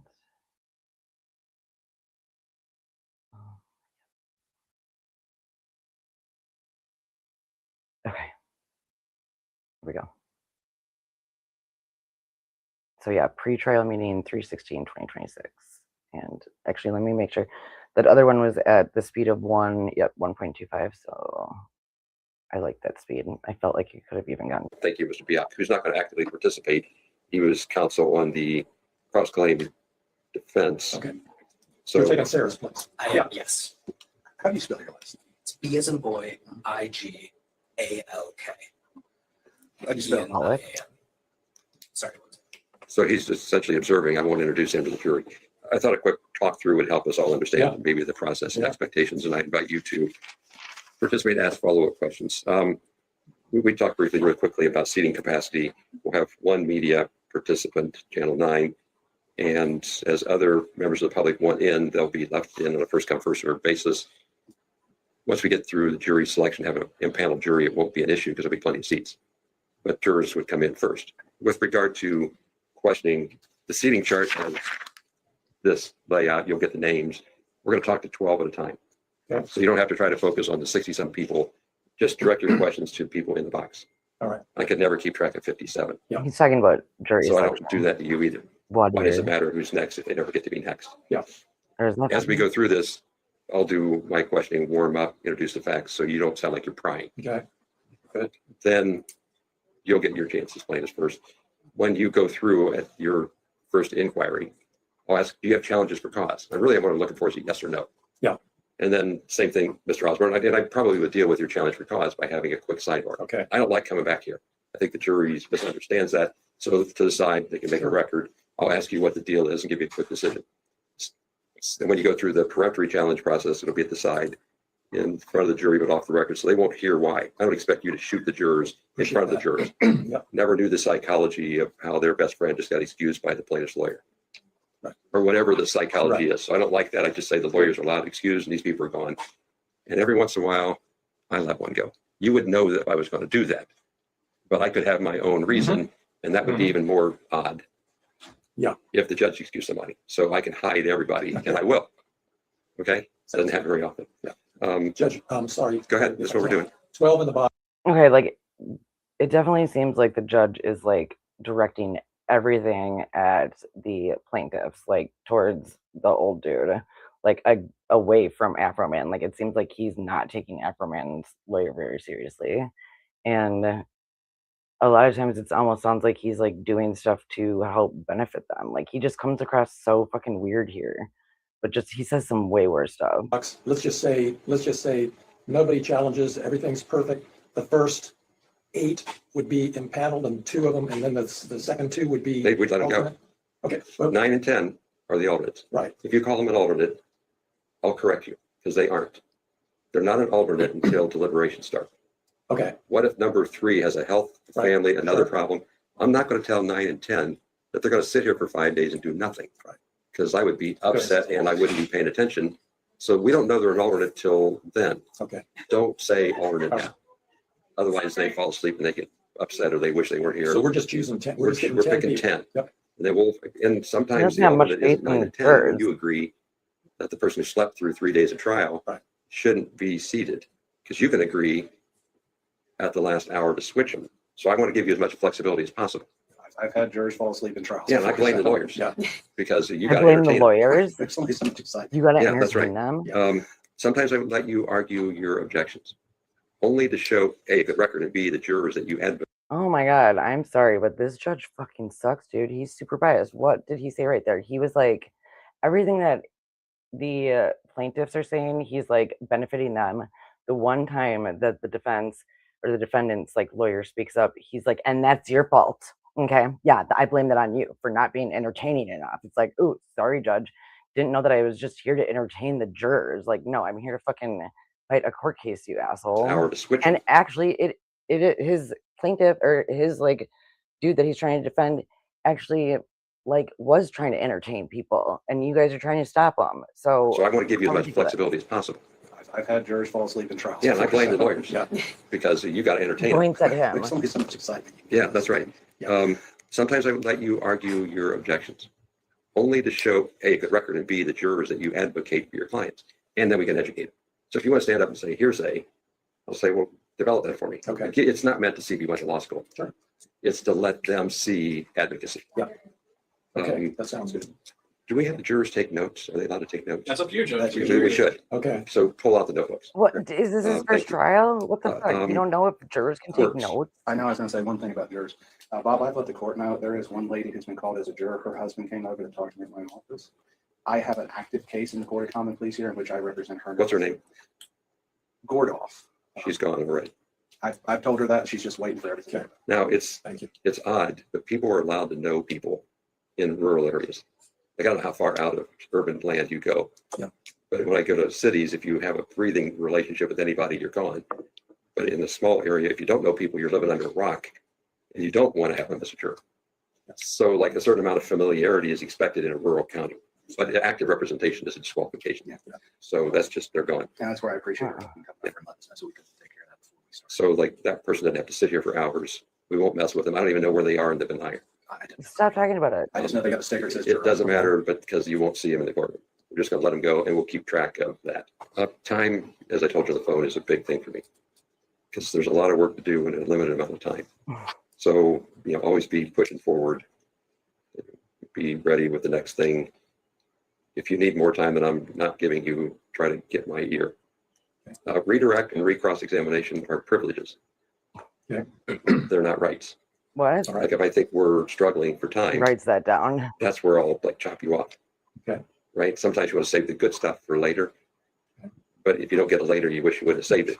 Right? So like there's your warning All right. because we aren't going to be here on Saturday. Chris already told me that there's a special place for judges who make lawyers Yeah. on Saturday. What No. is it? Right? Is Yeah. To do this seriously case, his actually, you trial? can't be presenting your evidence on Friday. Yeah. You got to be making your closing arguments so I can do the jury instructions so they have time to work on Friday. We're calling witnesses this afternoon. Yeah. Like just visualizing, I don't know how this is going to really work. We should have a jury by lunch. I don't know what time that is, but it's lunch. Okay. And then I'm not going to give you as much time as you want for your opening, but you get one. Yeah. Then we're going to start calling witnesses. Mine's 20 minutes. Is If that- you is that get right? one, That's not how you do in jury selection. Okay. That's not unreasonable. Yeah. See what I just did to you? I managed time. Okay. Yeah. Right? I manage time. I don't know what time we're going to start tomorrow. Are you staying in the county someplace? Yeah. Yeah. Yeah. Yeah, of course. So like if I can have a panel who gets here earlier, I don't know what earlier means. What time would you normally start? We typically start at Why- 9, but Yeah, we're always open at we're 8. never going to start at 9. Because the only way to get more time is to start early and work late. So like I would start suggesting maybe we're going to start at 8:30 tomorrow. It just helped It's the you. fucking government, I dude. just gave you your 20 minutes because I bought a half an It hour. helped you. He's like, But I don't know that until I you figure out what don't your, like making me show as a up childcare early. issue till, and if none of them have childcare issues, then why are we not starting at 8:15? It's fluid. If Wednesday might be different, Okay, all right. right? It's fluid. Like, how are we doing? Like, I don't This expect you to judge's start a freak witness out. at 10 till 4, He's super weird, unless it's a right? 5-minute witness. Yeah. But if you're going to start somebody, you ought to at least be able to make it through the direct or whatever phase it is and start with cross tomorrow morning. Because you're going to thank me in the end for getting all the evidence in as opposed to running out of time. Like, what are you doing on Monday? I don't care, but it's not this case. Yeah. Exception is whether the jury can deliberate it. Once they get the case, Yeah, they own the case. sure. If they work Friday and it's a late hour and decide they need to go home, then I'll see you Saturday morning. Wow. Not because of what I said, it's All right. because they own the clock Yep. when they deliberate. There are motions No. limiting. Thanks for doing that because it tees me up on legal issues. Yeah, that's So it What? helps me, but remember, you got to renew your objection Dude, this is in the scary. moment, Why are you, so we can decide at the I need moment. so many judges Really so helpful, bad. so I can see when what you was watch coming. trials. Like, I don't know how untimely disclosure gets passed. You both have the same issue. Like, you got a detective and a report on $400, which I haven't heard about. Yeah. Like, we'll have to talk about. Oh, it when you I call haven't this heard person about it? next. Well, why did you, And what then were we'll you have to just get saying to it about before they it? get on the stand, right? And you have the harem of girlfriends and whatever it is, right? I don't know relevance of any of that, but I need to at the moment. Like, you listed 5 people that you said you had never heard of. Or what's the deal with Trinity White Knight Flyer? All that stuff I'll have to hear in the moment, but it's very helpful to do motions in limine. So thank you for that. What do you want to know, Mr. Clayton? Let's see, anything else? I think you've covered it. Will you, Judge, ask the I feel like I would be panel scheming if I was the defense if they know lawyer. the plaintiffs, will you get into some of that? The quick rundown is like introducing people and parties and lawyers and things like that. Then going right to the jurors, like, here's what we're looking for, here's what we're doing, here's how the process works. And then like swearing them all in, obviously. Familiarity of parties, knowledge of the facts. Like, I'm going to ask about YouTube and social media, how many people frequent that? Because you're going to want to know that. And if nobody watches YouTube, they're smarter for it. They're smarter or whatever it is they are. you. Because there's the smart side and there's the dumb side of all sorts of online streaming. Okay, I'm so like, what the hell, dude? This judge is fucked up. Like, did you see that? I mean, this court case is about what Afroman, the defendant, posted on YouTube. And he's like sitting here being like, telling all of the lawyers that they're like better for not watching YouTube. And it's like, well, no, actually, my like fucking defendant is on YouTube and like they're trying to not let him be on YouTube. So are you biased towards people watching YouTube? And then he specifically says there's a good side, points over to the side of the law officers and the dudes that are actually like suing fucking Afroman, and then says the bad side and points directly towards Afroman's lawyer. Like, that's super kind of messed up. I'm sorry, I want to watch that again.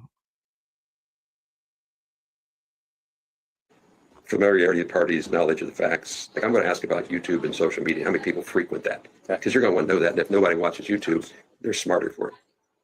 Or whatever it is they are. Because there's the smart side and there's the dumb side. There's smart side, dumb side. All sorts of online streaming. I get my CLE online. Not sure which way that pushes me. It depends on the CLE. Exactly right. Depends on the content. So when people start saying they use social media, I'm giving you the opening to get into, do you watch cat videos? Or do you do something that's got a certain amount of educational knowledge base, something? I'm trying to set you up so you don't introduce a subject that sounds offensive. Yeah. Right? I'll talk a little bit about NIL. Do you understand the concept? Because in sports, people know what that means. Right? That's sort of what you're thinking in this case is your client said NIL. That's theirs, not the public's. Or is it? What's NIL? Name, image, license.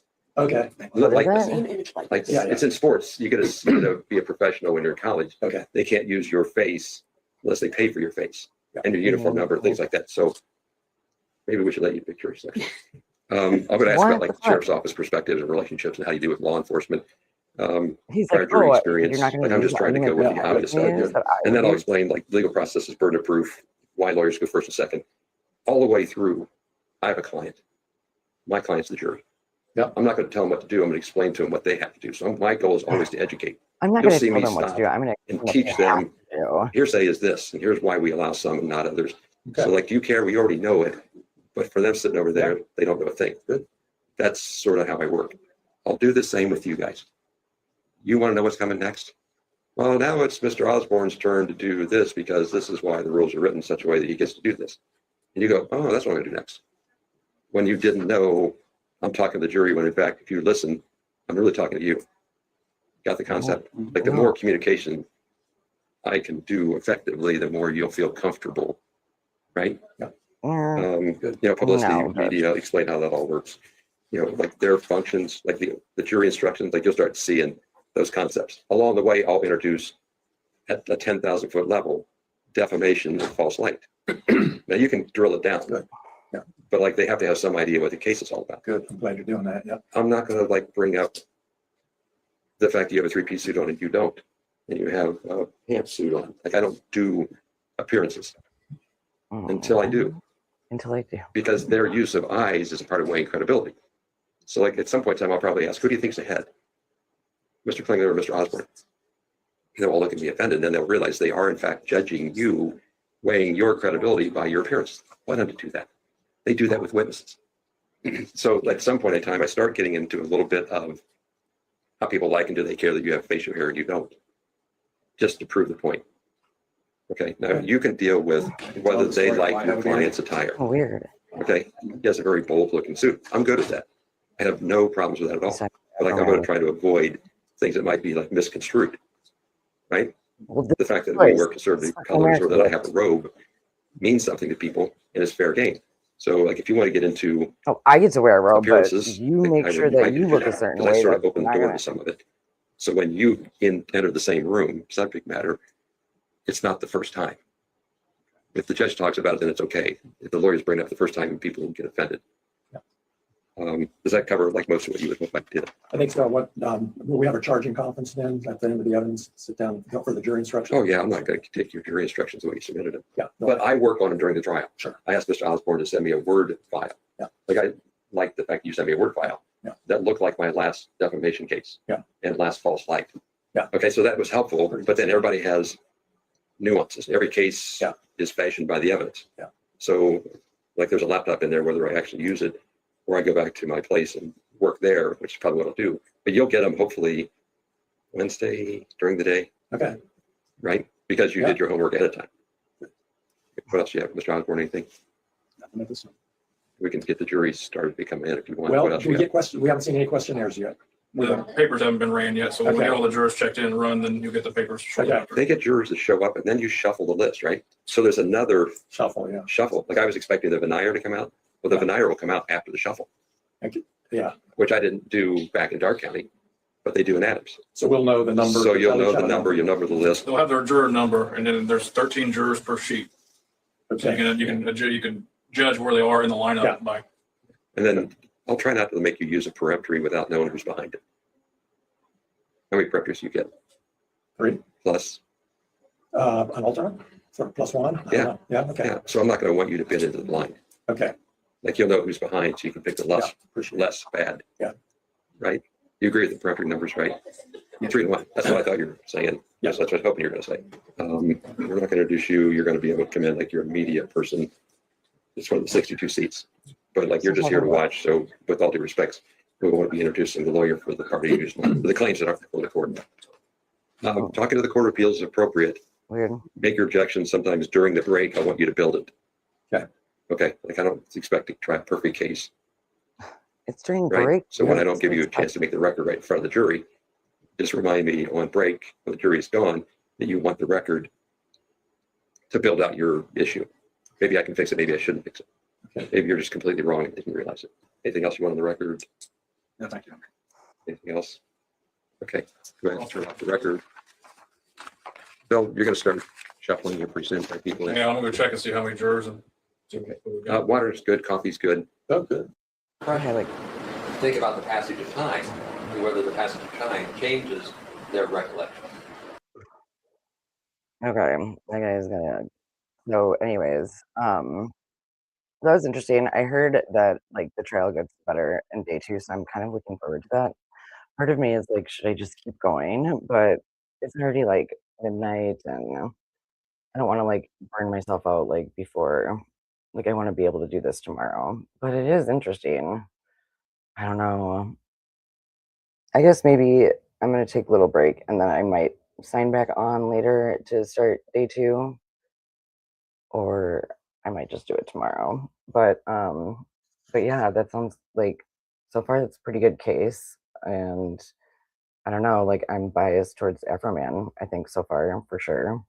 And the judge, like what I would say during that pretrial meeting is a total fucking weirdo. Like, I don't know, like he just said a bunch of he's like saying something about how he can wear the robes and that sets a precedence, but he doesn't want like other people to set a precedence. Like he doesn't mind that like Afro Man is like wearing a bold suit, but like he kind of does. Like what the fuck is he talking about? It's like, dude, it doesn't matter. Like this is a free country. He can literally wear whatever the fuck he wants to wear. Like, I mean, I know that they have like certain like, attire rules for, but he's wearing a suit, I mean, I don't know. Yeah, it's an interesting case. But this is kind of bizarre. Like, I can't wait to like watch more of the officers testify because the first 2 were like, I don't know, kind of like gold, to be honest. Like, maybe I won't go back on tonight and then I'll make like little clips of some of the more ridiculous things that happen. Like, I mean, each of those songs that they played in that court case, like, it was so long. Like, why did it have to be so long? I feel like they could have gotten the point across like pretty easily. I mean, it was like the officer's lawyer's decision to play all of that. And then he kept playing. He's like, oh, wait, is that a repeat? Let's do it again. Oh, wait, is that the same video? Or let's play it again. It's like super funny. But okay. Well, thanks for everyone for being here or for watching. If you haven't, please like for sure subscribe. Please, please, please. I really want to meet 500 subscribers, and I'm like 45 people away, so that would be super cool. And if you want to like too, and I definitely am planning on picking this back up either, yeah, for sure tomorrow sometime to do day 2. So hope everyone has a good evening and peace and love. Bye.